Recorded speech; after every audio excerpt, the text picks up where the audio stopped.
סיימון לוייב. נעים מאוד. שלום רב. שלום. השם, הכינוי הגדול הוא נוכל הטינדר. נכון.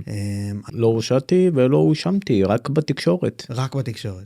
לא, מעולם לא נחקרתי ולא תושאלתי על ידי שום רשות רשמית או משהו כזה, על שום אישה, שום נקבה, שום דבר, מאז ומעולם. גם עכשיו במעצר האחרון שלי, אף אחד לא שאל אותי, אף אחד לא דיבר איתי מילה אחת על שום אישה, על שום דבר, whatsoever. אז איך אתה מסביר את זה? הייפ מאוד גדול סביב זה, ואתה יודע, זה משרת את התקשורת, המציאות אחת, אתה רואה, אני בחוץ. אז זה שעשיתי טעויות שהייתי קטן ועשיתי, אף אחד לא בא ומנקה ומייפה את זה, עשיתי טעות, הייתי ילד. אוקיי, אז אני אשמח שתסביר מה קרה למעשה, למי שלא יודע, ואמרת אני הייתי ילד ועשיתי משהו אז האם אתה מתחרט? כן, ברור, התחרטתי, עוד פעם, הודיתי, אני הייתי ילד, גדלתי במשפחה חרדית, נולדתי בשם שמעון יהודה חיות, משפחה טובה, אבא שלי היה רב של אלה, הכל, לא היה לי מעולם עבר פלילי, לא גדלתי בשום מקום כזה. עבדתי אצל משפחה מאוד עשירה בהרצליה, בתור מנהל משק בית, בתור מנקה, בתור הכל, ובמשך 3 חודשים התעללו בי, לא שילמו לי משכורת, התייחסו אליי בצורה מאוד מבחילה, בצורה מאוד מגעילה. אנחנו מדברים על 2010, לפני 16 שנה,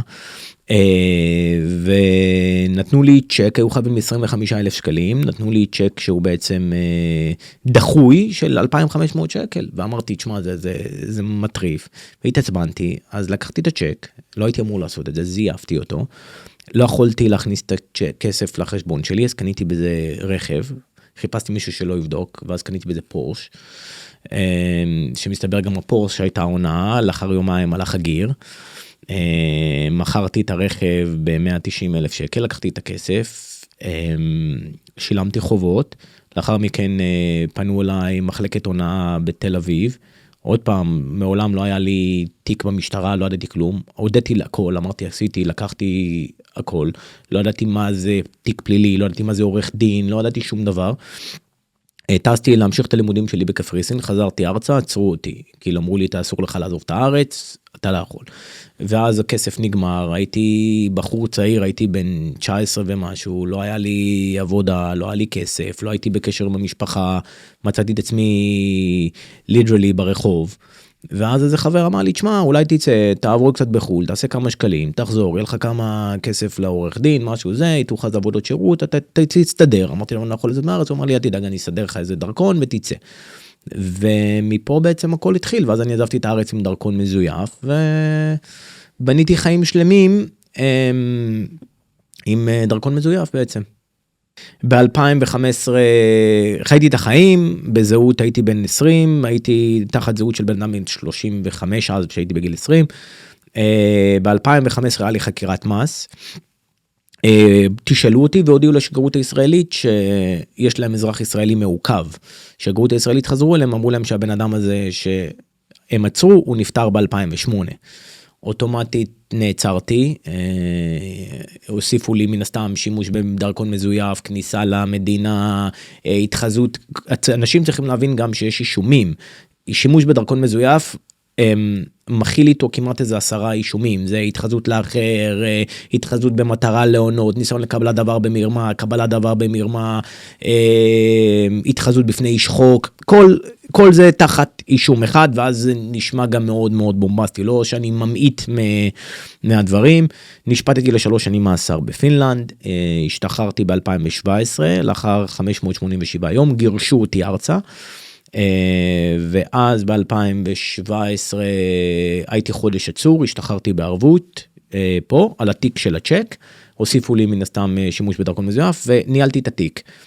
או כל החיים שבניתי היו בעצם על הדרכון המזויף שלי, אז מן הסתם שעצרו אותי, לקחו לי, החרימו לי את הכרטיסי האשראי, החרימו לי את הכל, אחרי שהייתי 2 בכלא, הייתי ערום, זה לא היה כמו, אנחנו מדברים על 2015, לא היה כמו היום הכל אפליקציות, הכל זה, ולא היה לי, כל הכסף שלי היה על הזהות האחרת, אז לא היה לי מה לעשות, הייתי תקוע, הייתי חייב לטוס לחול, ביקשתי מהפרקליטות לצאת מהארץ, לא הסכימו לי. הצעתי לתת ערבויות, כספים, לא הסכימו לי, אמרו לי, תנהל את התיק, אתה סיכון גבוה לבריחה.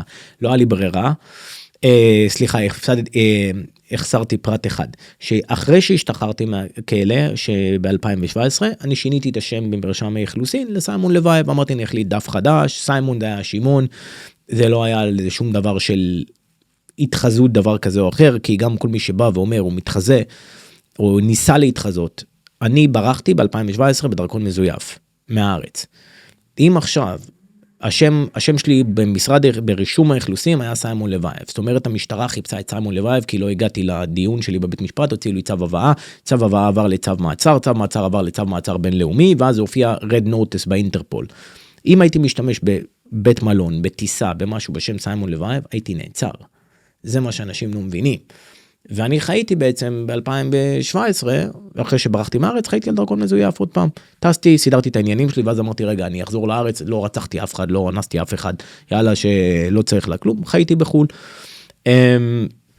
ב-2018, הייתי בחור רווק, חי את החיים, הכל בסדר, אין עם זה שום דבר פסול, הייתי בטינדר, היה לי טינדר, ואז היה לי בחורה שהתחילה איתי, אגב, לא אני התחלתי, היא התחילה איתי, שלחה לי הודעה, זה נראה שאתה טס הרבה. אמרתי כן, קבענו להיפגש לקפה, לא דייט, לא נעליים, לא כלום. זה היה ב-13 לינואר 2018. נפגשנו בלובי של הבית מלון שלי, לאיזה 5-6 דקות, ואז קיבלתי איזה שיחת טלפון, והייתי חייב ללכת. אמרתי לה, אני יוצא לאיזה פגישה, לאחר חצי שעה היא רושמת לי הודעה, אתה לא צריך להמציא סיפורים, אתה פשוט יכול להגיד שאני מכוערת. ואז אמרתי, רגע, את לא מכוערת, אבל באמת היה לי פגישה. את יודעת מה? מתוך נימוס, אמרתי לה, את יודעת מה, אני טס הערב לבולגריה, אני חוזר מחר ללונדון, את יכולה להצטרף אליי, אתה יודע, להיות מנומס, אתה לא מצפה שמישהו יגיד לך כן. ולהגיד לה שהיא לא מכוערת, אבל באמת היה לי פגישה, ואז היא אומרת לי, כן, אין בעיה, אני אצטרף. ואז אתה אומר, רגע, אני הצעתי לה, אני לא יכול עכשיו לקחת את המילה בחזרה, היא הצטרפה אליי לטיסה. זה לא היה דייט, זה לא היה נעליים, על הטיסה הזאת הייתה הבת שלי, אמא שלה, המאבטח שלי, העוזרת שלי, השותף שלי, בכלל לא דיברתי איתה במהלך הטיסה, כמו שמן הסתם ניסו להציג את זה.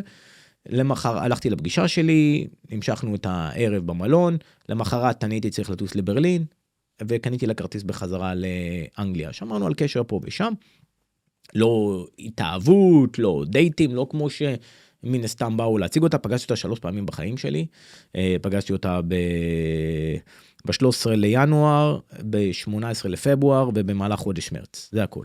היא אומרת, זה לא מילים שלי, זה מילים שלה, כמו שניסו להציג את זה, אישה עשירה או משהו, היא לא, היא עובדת בבית קפה, היא עבדה בבית קפה, לא ממשפחה, לא ממישהו, סתם רק להסביר, הכרתי, וכמו שהכרתי אלפי נשים, הכרתי, ולא מתבייש מזה, והכל בסדר, והיה לי חיי הוללות, וחייתי אותם, השתניתי, סיימתי אותם, והכל בסדר גמור.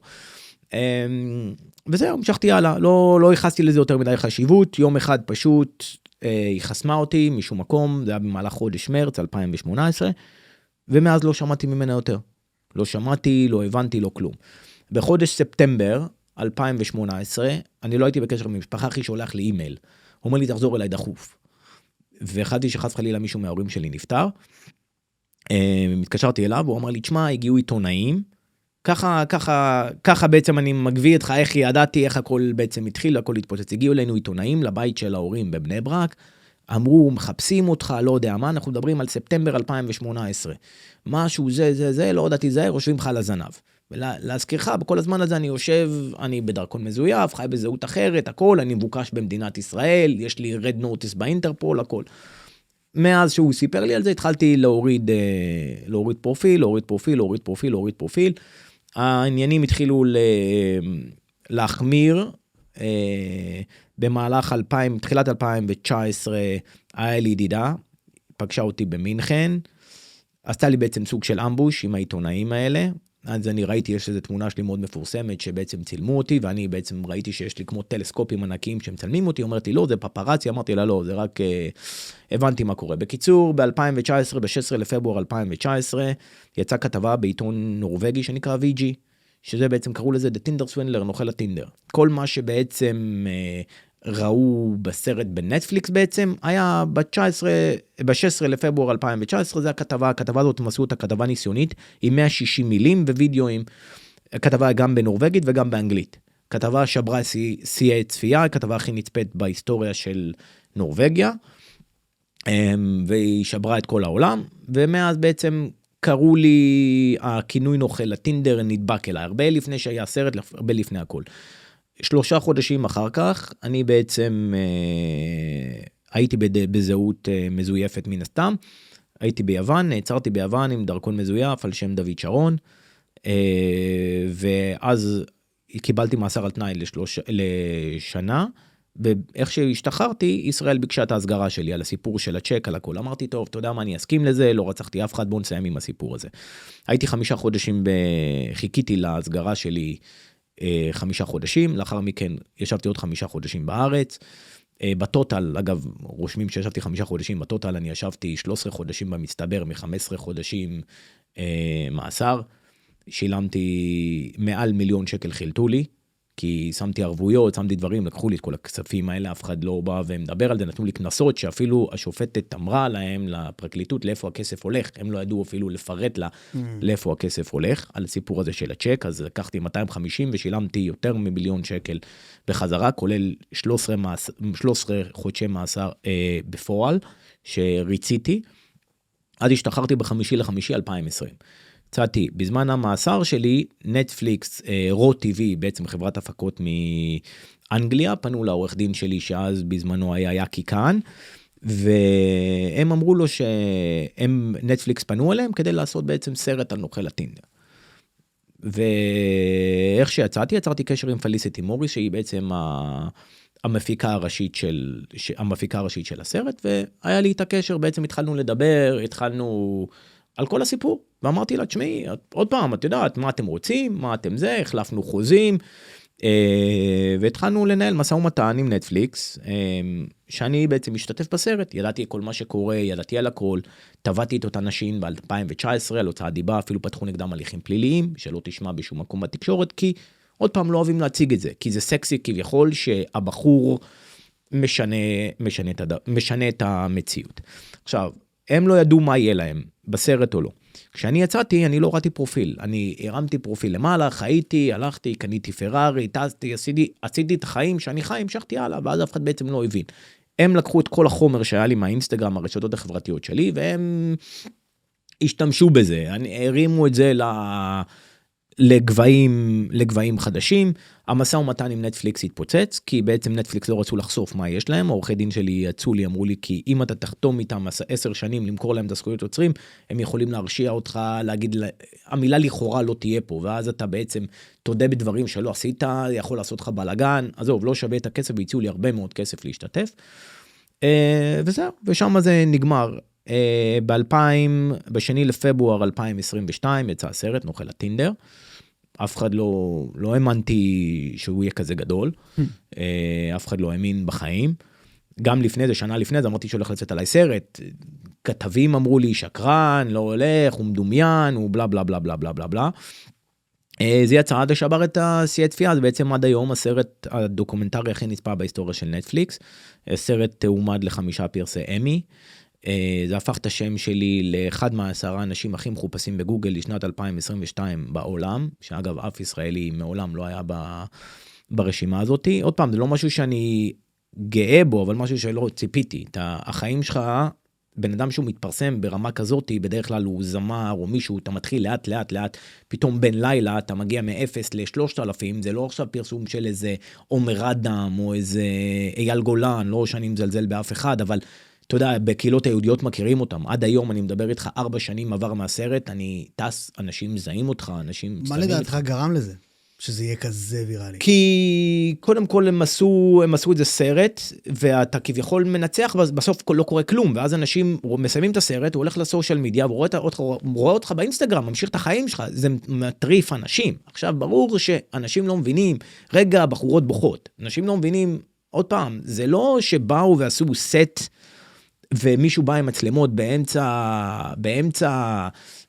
באמצע הרחוב ורצו אחריהם, זה סטים מתוכננים, זה תסריטים מוכנים מראש, זה שאלות מוכנות מראש, זה כסף, זה במאים, זה תאורנים, זה הפקה, התקציב של הסרט זה $35 מיליון, שאין לי מושג לאיפה הלך, $35 מיליון זה התקציב של הסרט, אז אנשים חושבים, רגע הם בוכים, האקסיט שלי הייתה חברה של פרנילה, של הבחורה השנייה, היא לקחה שיעורי משחק לפני זה, כדי להיראות, יש פה מייקאפ, יש פה עריכות, יש פה הכל, אנשים לא מבינים שזה סרט, וגרמו לצופה כביכול לתאב אותך, מצד שני אנשים עפים על זה, כי הגברים כביכול, וואלה, יש פה מישהו שעשה משהו, ועוד פעם, הדברים שעשיתי אין להם שום קשר לשום אישה, להפך, אני רק נתתי ורק הייתי סבבה עם האנשים האלה. יש לי מיליארד שאלות. אוקיי.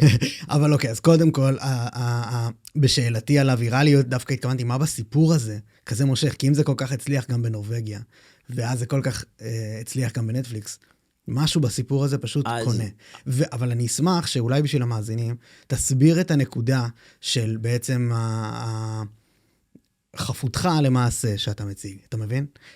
כי בסופו של דבר אתה כן יש לך על מה להתחרט, עשית מעשים שאתה אמרת שאתה לא גאה. כן, אני עוד פעם. אם אתה יכול להבהיר יותר.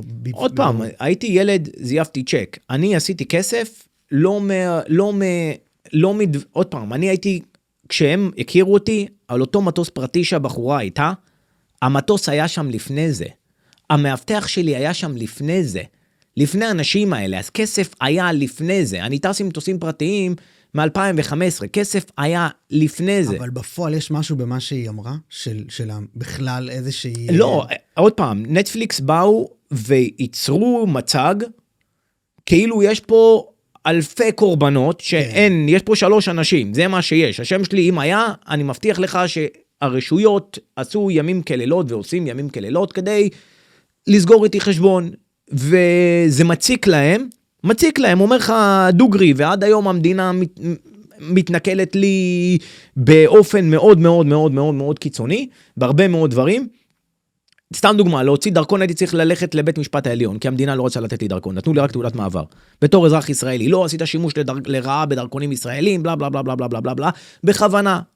רק לדפוק אותך, ואני מדבר איתך, עלה לי יותר מ1,000,000 שקל לקבל דרכון. ללכת עם משרד הפנים לבית משפט העליון. שהיה לך את ה1,000,000 שקל האלה. כן. זה כאילו, עצם החיים שלך היה... אני חי היום, אני אראה לך, אני חי $200,000 מ-2018, אנשים קצת גם צריכים ריאליטי צ'ק, כאילו, הגיוני. אבל כביכול מדובר בזיוף דרך הטינדר של זהות. לא היה שום זיוף. אני, סליחה על המילה, אני הייתי בטינדר בשביל לזיין. סליחה שאני מדבר ככה, אוקיי? לזיין, לא רציתי שום דבר, לא עניינתי שום דבר, לא נשים, זה חרטה, אף אחד מהם, היא עבדה בתור בריסטה בבית קפה, היא לא אישה עשירה, היא לא הייתה אישה עשירה, עכשיו היא אישה מאוד עשירה, היא קיבלה מיליונים, יש לה תוכנית טלוויזיה משלה, שינה לה את החיים לטובה, עוד פעם, ברור שהם התמסכנו, אותם נשים עשו להם GoFundMe page, הם עשו 800,000 פאונד, בזמן שסך כל החובות בסרט, זה לא הגיע ל350,000 פאונד, אני יכול להראות לך 20 רעיונות, כל רעיון הם אומרים סכום אחר. אני, אם מישהו חייב לי כסף, אני יודע על השקל כמה בן אדם חייב לי. אני אראה לך רעיון שהם אמרו 30,000, רעיון שזה 50,000, רעיון שזה 60,000, רעיון שזה 200,000, כל פעם הסכום משתנה. אבל למה שבכלל ידברו על סכום? זה מה שאני מנסה להבין. עוד פעם. מה כן קרה שם שצריך לדבר בכלל על הסכום? עוד פעם, כל הסיפור עצמו היה שהנשים הללו בעצם, אחת מהם הייתה ידידה שלי, לא יצאתי איתה, לא הכרתי אותה בטינדר, שזה השקר, הייתה הוצאתי איתי לחופשות עם חברה, בחורה שלישית, לא יודע מאיפה הביאו את זה, וגם עם זאת לא הייתי איתה בזוגיות, הכרתי אותה 3 פעמים, היה לי בחורה, טסתי, הייתי נמצא בלונדון, אז יש לך זה בחורה, סליחה שאני אומר, וואלה, אתה מציין, יש לך בחורה בגרמניה, אתה פה, מה העניינים, אני פה, אז יש לך בחורה בתל אביב, מה העניינים, אני פה, לא מתבייש בזה, גבר רווק, לא חייב לאף אחד שום דבר, הכל טוב, אז יש לך בחורות בכל מקום, הכל טוב, זה גבריות וזה בריא, וזה הכל בסדר גמור. עד פה, כן. אז זה בעצם היה. עכשיו, ברגע שפנו אליה, היא גם אמרה את זה בסרט, שבעצם הגיעו לה 3 אנשים, פנו אליה ואמרו לה, את מזהה את הבן אדם הזה, הראו לו דרכונים שלו, וזה הכל, זה בעצם, וזה על באמת קרה. היא אמרה שזה היה מחברת אמריקן אקספרס, שהם פנו אליה. אמריקן אקספרס, אף בנק לא מגיע לאנשים הביתה, בואו נתחיל מזה. אז אמריקן אקספרס זה לא היה, אבל זה היה מישהו שהיה לי איתו יריבות, שהיה לי איתו בעצם קונפליקט עסקי, ופנו אליו ואמרו לה שבעצם יש לי דרכונים מזויפים, ואם היא תשתף איתי פעולה, בעצם זה עזרה לעבריין נמלט, שזה היה באמת נכון, והייתי אז עבריין נמלט, ויראו כמה דרכונים שמן הסתם בן אדם נורמטיבי, זה מפחיד, אם עכשיו סתם דוגמה, אתה מכיר את הבחור 2-3, ומראים לך עליו שהוא מבוקש, ומראים לך תמונות שלו, אז מן הסתם אתה back off, תראה לי מה יש, ואז הם אומרים, תעזור לנו, כדי לנסות להפיל אותו. היום מה נשים עושות? אגב, גם בהתחלה אני יכול להראות לך גם התנצלות של יונית לוי, בהתחלה אמרו שאני הוא שם באונס, מה שניסו להפיל עליי, ואמרו שחס וחלילה אנסתי או משהו כזה, ובסוף הם התנצלו ואמרו, הבינו. עכשיו שאתה אומר עניין של כסף, זה כמו שאחר תגיד, אני נתתי לך 100,000 שקל מזומן, אין הוכחות, זה מילה שלך מול מילה שלי. אנשים, ראינו הודעות. נראה לך שעל באמת נטפליקס שמו מצלמה, בזמן שאני בלייב שולח הודעות. בנטפליקס יש הקלטות גם. אז עוד פעם, מה אומרים? אני יכול להראות לך הקלטה, אני אראה לך דוגמה שנייה, אני אראה לך הקלטה, ואתה תראה גם מה היופי בהקלטה, אני אראה לך את זה בדיוק, שנייה אחת, ותבין את המשחק, שבעצם, זה בעצם האומנות של עריכה מגמתית והעריכה נכונה, אני אראה לך את זה בדיוק, חלק מהסרט שיש לי אותו פה, שנייה אחת, ואתה תראה בעצמך, ואתה תבין, וזה מה שהצופה לא מבין. אני מנסה להבין, אבל האם אתה אומר שלא היה... לא היה, ולא נברא ענייני הכסף. לא היה דברים של כסף, לא היה דברים של בקשות. אני לא הבנתי מהסרט ומכל הסיפורים שזה לא היה. אז עוד פעם, זה העניין של עריכה, אני אראה לך את זה שנייה אחת, ואתה תבין בעצמך, אני לא צריך לבוא לדבר, פשוט צריך לדעת איפה לעשות פוז, ואיך הם עצמם הם עושים את זה, שנייה אחת. הנה, דקה. הנה, סתם דוגמה, תראה פה. שים במקרה בזה. הנה, מראים את זה פה שהולכת לבנק. כן. הנה. כן. דקה. היא נכנסת לבנק. היא לוקחים הודעה קולית שלי בדקה 46. Thank you for everything that you have done. זה יכול להיות על 1,001,000 דברים, 1,001,000 קונוטציות ל1,001,000 אנשים. אתה לא יודע על עבור מה זה היה, שזה פשוט thank you for everything that you have done, ואז היא מדברת. היא מדברת, לא אני. תודה רבה. כן. עכשיו, אם היה משהו שלי, מילה שלי, שאומרת, give me money, show me money, my enemies are after me, אין מילה, זה הודעות שהם רשמו, לא אמרתי מעולם את הדבר הזה. אז שאלתי מגיעה כדי להבין מה אתה בעצם, אתה אומר שזה לא, לא היה שום דבר מעניין. של כסף, לא היה שום דבר, היה פה בסך הכל מטרה אחת, אף אחד לא, אני באותם זמנים, הכתבה עצמה, הקט של הכתבה ששאלת אותי, מה בעצם עניין בכתבה עצמה, הכתבה עצמה הייתה, הכתבה עצמה הייתה בעצם שאני בעצם מבוקש, שאני אז, זה הכתבה המקורית, The Tinder Swindler, ב-16 לפברואר 2019.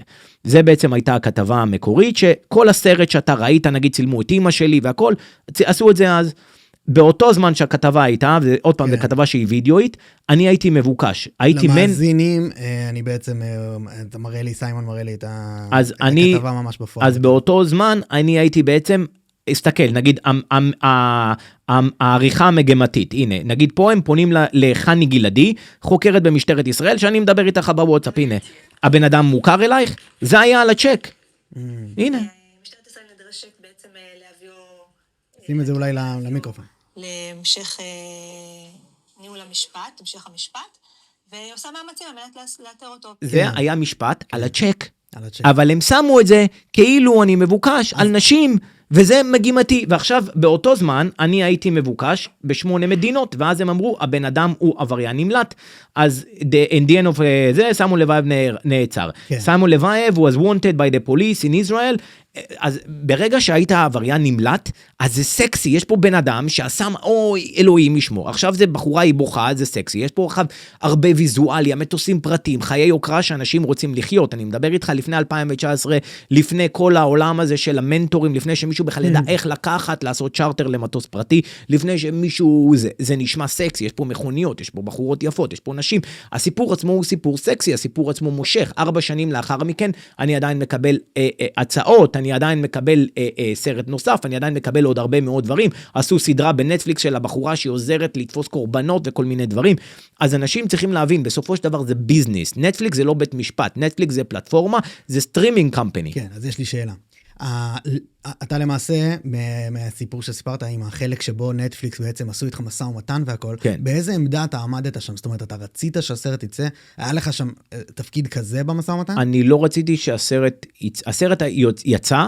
אמרו לך הוא יוצא, ועכשיו אתה עושה איתו כאילו משא ומתן משפטי. איתי או בלעדיי. אני רוצה לדעת מה קורה, תציגו את האמת, תציגו את העובדות. אני יכול להראות לך הודעות עם פליסיטי מוריס, שנגיד סיפרתי שמישהו גנב לי את הבגדים, והם שמו את זה בסרט כאילו הבחורה מכרה לי את הבגדים, שזה שקר. אני טבעתי את האנשים, שלחתי להם את התביעות, שלחתי להם את ההקלטות של העורכי דין שלי, שלחתי להם את ההצהרות. אתה לא רואה שום דבר בסרט הזה. סרט דוקומנטרי, אין שום סרט דוקומנטרי בעולם שיש בו רק צד אחד, שאין בו מישהו אחד לפחות ששופך אור חיובי עליך, איזה חבר ילדות, איזה מורה מהבית ספר. אז אם לא היית מעורב, הם היו מכפישים עוד יותר את השם, כאילו. לא, אם הייתי מעורב, אז הסרט כנראה לא מקבל כל כך, כי סבבה, שמעת את הצד של הבן אדם, שמעת, ברגע שאין כלום, אין את הצד שלך, אין את הצד, אנשים מבינים את זה, זה גם למה אנשים אומרים לי, תשמע, אנחנו רואים שזה סרט שהוא חד צדדי, אנחנו רואים שאין את הצד שלך, משהו פה לא הגיוני, עכשיו שואלים אותי איך אנשי עסקים, איך מישהו מתעסק איתך, בן אדם, איש עסקים, יודע כמה עולה לקחת מטוס פרטי, יודע שזה לא ככה, עכשיו, אם עשית מיליון בחורות, לחיות את הרמת חיים שאני חי, ואני חי אותה היום, אז צריך להיות לך עשרות אלפי בחורות, אז איפה הבחורות? מה, לא מכירים אותי? אז אני כזה חכם, אני כזה מתוחכם, שאף אחד לא יכול לעשות לי כלום. אני על דוח תנועה, המשטרה עוצרת אותי ועושה לי 20,000 בעיות. אני רוצה ברשותך, שנחזור תכף לסיפור עצמו עם החלקים שבעצם איפה פה יש הטעיות ודברים בסגנון, אני ממש אשמח לשמוע עוד. אני רוצה להבין יותר, כי נגעת מקודם במשהו שמאוד ריתק אותי, ואני אשמח להתעכב עליו. בעצם החוויה הזאת של הפרסום האסטרונומי שהיה באותו שניות, באותם רגעים. אז איך חווית את זה? כי איך התקשורת רואה אותך? איך זה בישראל? איך זה בעולם? אז כשזה התפוצץ, לא ידעתי, נפל לי האינסטגרם. לא ידעתי מה זה אקרים, לא ידעתי מה זה בעצם, לא מכיר את העולם הזה. אתה יודע, יום אחד, הלכתי לאיזה, הסרט יצא ביום רביעי, זה היה יום שישי, נפל לי האינסטגרם, הלכתי לאיזה חבר שאני בעצם, הוא מתעסק בענייני טק, כדי שינסה לעזור לי. כשאני נוסע, אני פתאום הייתי ברמזור, מישהו יצא מהאוטו שלו, הולך ודופק לי תמונה. ולא הבנתי, ואז בסופש, באותו סופש הראשון של זה, זה התפוצץ. זה התפוצץ לרמה שעיתונאים מכל העולם הגיעו וחיכו לנו מתחת לבית, ותקשורת, אף אחד לא, אנשים, בשנייה הגיע לי ליותר למיליון עוקבים, החשבון קרס, פתאום עשרות חשבונות מזויפים, נהיית במימס בכל מקום, חברות תעופה שמים את הפוסטרים שלך, מסעדות, הצעות מפה עד תאילנד להכל, פתאום מנהלת מחתימה אותך, פתאום התחלת לעשות ברכות, שעשיתי סכומים דמיוניים ביום, שאתה לא על ברכה, אנשים שילמו $500-600, כאילו, I wish you a great and magnificent day, I wish you a happy birthday, זה נשמע מצחיק, מה אתה עושה ברכות, הבן של דונלד טראמפ נמצא באתר הזה, סנופ דוג נמצא באתר הזה, ועשיתי הרבה מאוד כסף, לא מתבייש מזה.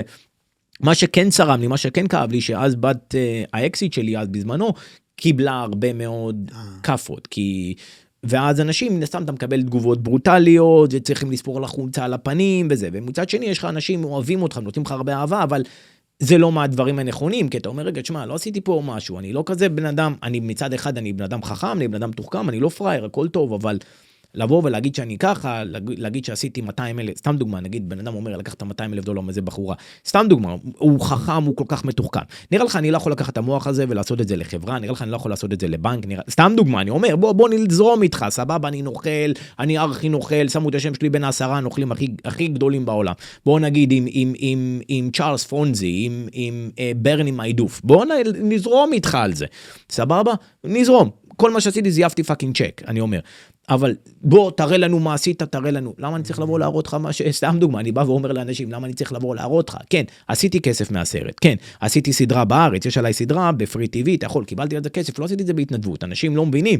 עשיתי דברים, אני עושה פרויקטים, אני לא בא וחושף, אני לא לוקח את הכסף הזה וקונה רכב, אני הולך ולוקח את הכסף הזה, משקיע אותו.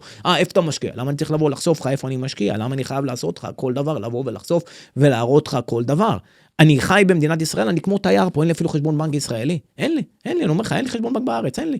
לא היה לי מ-2008, מ-2007, לא היה לי חשבון בנק בארץ. לא היה לי, אני לא בא זה לא מעניין אותי, אז לכן גם אף אחד לא יודע, אז יש גם את כל המיתוס, ועכשיו אני מבין, אם אני בא וחושף, אני לא מעניין, כי אז אתה נהיה עוד בן אדם. עוד איש עסקים, והרבה מאוד אנשי עסקים, גם טדי סגי ישב בכלא, וגם טדי סגי עשה עונאות, וגם טדי סגי עשה קומבינות, וגם זה, אבל אף אחד לא בא.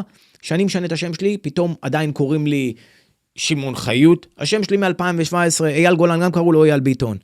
גם דנה אינטרנשיונל היה, לא יודע, דוד כהן או משהו כזה. איך אתה מסביר את הדבר הזה? זה בעצם, יש סביבך משהו ספציפי, רודפים אותך ספציפית? תשמע, כי זה לא, סתם דוגמה, ABC עושים עליי, בנייטליין, עושים עליי כתבה מאוד גדולה והכל. אתמול ישבתי עם העורך דין שלי, והוא שם את הטלפון לספיקר, ודיברה הכתבת, היא אומרת לו, שימון. אז העורך דין שלי אומר לו, השם שלו זה סיימון, זה כמו שתגידי פלסטיין, תגידי למדינת ישראל פלסטיין, זה מדינת ישראל, וזו עובדה, וזה מציאות, מ-2017 זה השם שלי שלקחתי, לא לקחתי אותו להתחזות לכזה בן אדם, או לאף אחד אחר, וזה מה שאני אומר גם, אמרו שהבחורות קנו לי כרטיס טיסה, לא יכול להיות, כי אם הייתי עולה על טיסה, תחת השם, סיימון לבב, הייתי נעצר, אם מישהו לקח לי כרטיס, הייתי מבוקש, הנה אני נעצרתי עכשיו ב-14 לספטמבר 2025, נחתתי, היה הצו של האינטרפול, נחתתי בגיאורגיה, איך שנחתתי, שמתי את הדרכון שלי, בום, קיפלו אותי, לא מסובך, קיפלו אותי, ברגע שיש לך צו, אתה מגיע למלון, המלונות זה עובד ביחד עם הרשתות של האינטרפול, יש לך בעיה בדרכון, יש לך זה, הדרכון עצמו יש לו ברקוד, נכון? הברקוד הזה זה פס מגנטי, הפס מגנטי הזה, מי שלא יודע, זה בעצם כמו כרטיס אשראי. אם רשום לך, הכרטיס שלך עובד, הכרטיס שלך לא עובד, זה פשוט ככה זה עובד. אם הדרכון שלך מבוטל, אם יש משהו, זה מופיע ברשימה של האינטרפול, אם אתה מבוקש. אז זה הכל, אז לא יכול להיות תיאורטית שהדבר הזה קרה. עכשיו, למה אני צריך לבוא להגיד שאני הבן של לוייב, הבן של זיבי, סתם דוגמה. קודם כל, בעולם אף אחד לא מכיר את הבן אדם, אף אחד לא מכיר, אף אחד לא, זה לא יהודים, זה לא אנשים שיהודים. דבר שני, הכל היה שם לפני זה. אני יכול להגיד, קוראים לי שלומי אברהם. מה זה משנה? אני מגיע עם אותו הדבר, אז האפקט הוא אותו אפקט. סתם, אני הולך איתך, אני זורם איתך על מה שאמרו. עכשיו בוא, אני אומר, הוא לקח מזאתי, לקח מהי. עכשיו בוא, זה מה שאמרו, נכון, אנשים, אני זורם עם האנשים. איפה המודל העסקי? מה, אני לוקח מבחורה 200,000 וזה על המיליון? איפה המודל העסקי? כאילו, אם אני אקח את במטוסים פרטיים וזה, בשביל לקחת ממנה 200, סתם, בוא נזרום איתך על זה. אז בוטום ליין זה לא מה שקרה. בוטום ליין, לא לקחתי 10 אגורות, לא עשיתי זה. כן, היה לי בעיה עם בן אדם, בן אדם טען שאני חייב לו זה 5-6 מיליון יורו, היה לנו סכסוך, יש אנשים שלא לוקחים את הדברים לבתי משפט, היום אנשים בשביל 10,000 שקל, אתה רואה מה קורה במגזרים. זה עוד הגיוני, אבל יש את העניינים פשוט מול אנשים עצמם. לא היה שום דבר מול אנשים. זה שאישה באה ובוכה, עוד פעם, התקשורת, אנשים צריכים להבין, התקשורת מכסה את עצמה במילה לכאורה, או במילה woman says, האישה אומרת, אנשים לא מבינים, זה בשורה הקטנה.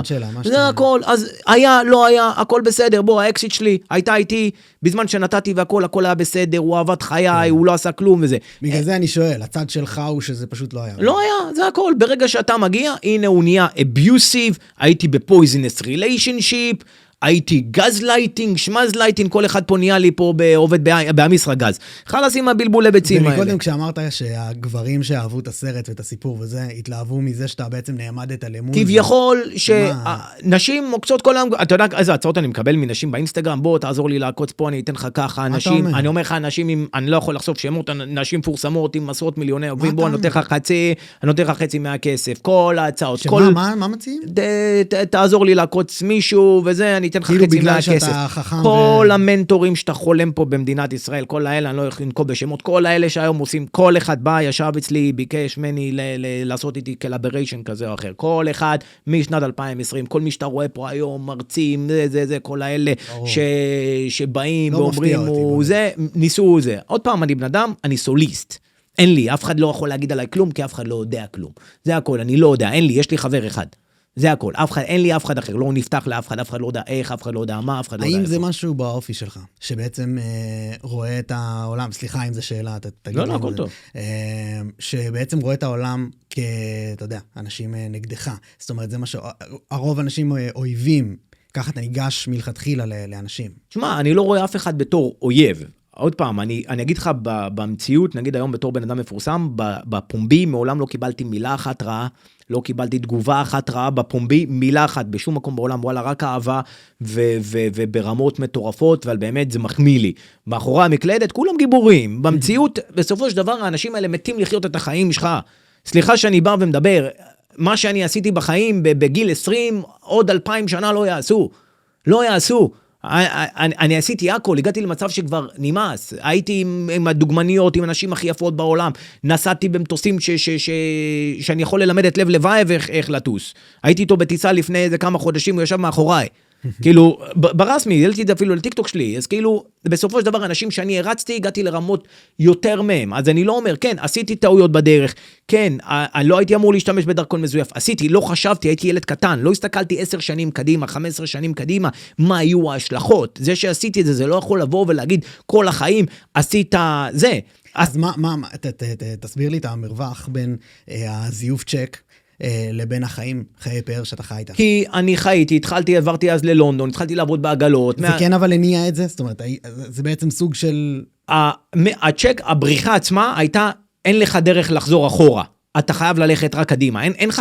אתה לא יכול לחזור לארץ. וואו. אתה חייב רק להצליח. אם אתה חוזר אחורה, אתה הולך לכלא. אם אתה הולך לכלא, אין בעיה, אתה הולך, אבל אתה צריך להחזיר הרבה כסף, אתה צריך לארגן כסף לעורכי דין, אין לך אופציה, אתה רק צריך ללכת. עכשיו, מצד שני, זה היה דבר מאוד קשה, כי אתה מנסה לפתח קשרים עם אנשים.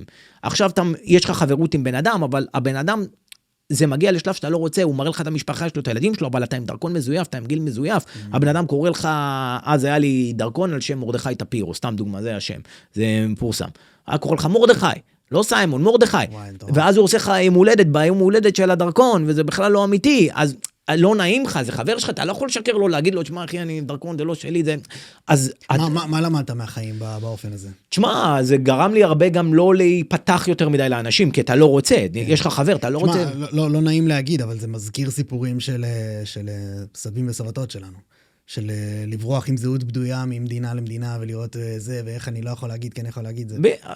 סוג של, זה גרם לי להיות מן הסתם הרבה יותר מופנם, כי אתה רוצה לפתח קשרים, קשר עם אישה, אתה לא יכול להגיע, כי אני חושב שאתה בן אדם בן 30 ומשהו, אתה בן 21, 22, אבל הייתי צריך לשרוד, לא היה לי ברירה, לא חשבתי עוד פעם מה ההשלכות, אמרתי, אני עושה מה שיהיה כדי להצליח, טינדר לא היה כלום, הייתי שבור, הייתי ישן בתחנות דלק ברכב, הייתי לוקח, מביא מכוניות, הייתי קונה מכוניות באנגליה, יד שנייה, נוסע איתם לאוקראינה, מוכר אותם לחלקי חילוף, הייתי עושה את זה, סליחה שאני אומר, כמו זונה, הייתי נוסע כמעט שבוע, עושה את זה, חוזר, במשך כמה שנים, עד שהתחלתי קצת להתחיל לעמוד על הרגליים. יש לי הכל מתועד אצלי זה מה שמדהים, שאתה רואה את הרמת חיים עולה לאט, ואז מן הסתם מגיע כסף, אז אתה בחור צעיר, ולא באתי מכסף, באתי ממשפחה בבני ברק, לא הייתי אף פעם לבד, הייתי גר בחדר כזה, הייתי עם שלוש אחים, הייתי גר, לא היה לי פרטיות, פתאום אתה מתחיל לאבד את זה.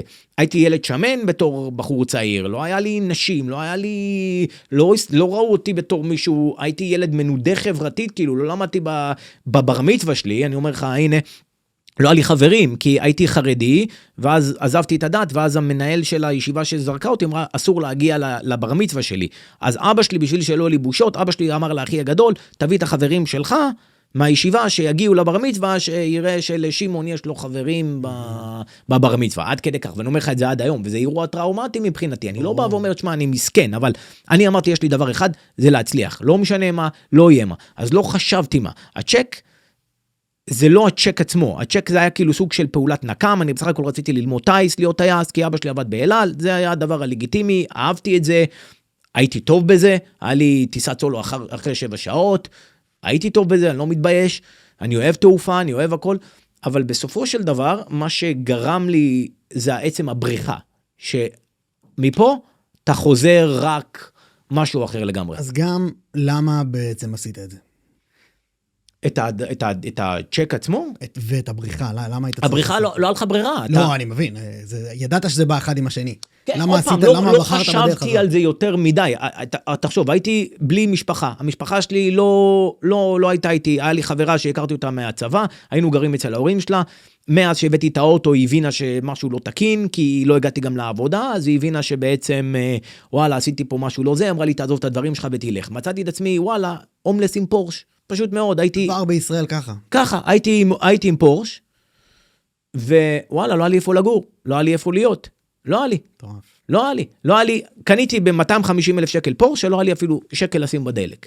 ואז מה שקראתי ברמזור, עם כל הפוזה וכל הדאווין של הפורש בוקסטר, צבע שחור 2005, האוטו, הגיר היה בזה, הלכתי לפורש, אז פורש היה בפתח תקווה, רצו 80,000 שקל, לא היה לי, מכרתי את הרכב לחלקי חילוף 190,000 שקל, היה לי כמה שקלים, פעם היה מלון לונרדו שיש בסיטי טאוור, אז זה היה שרתון סיטי טאוור בזמנו, הייתי שם קצת איזה כמה ימים, ואז נסעתי לקפריסין כדי ללמוד שם את הלימודי טייס.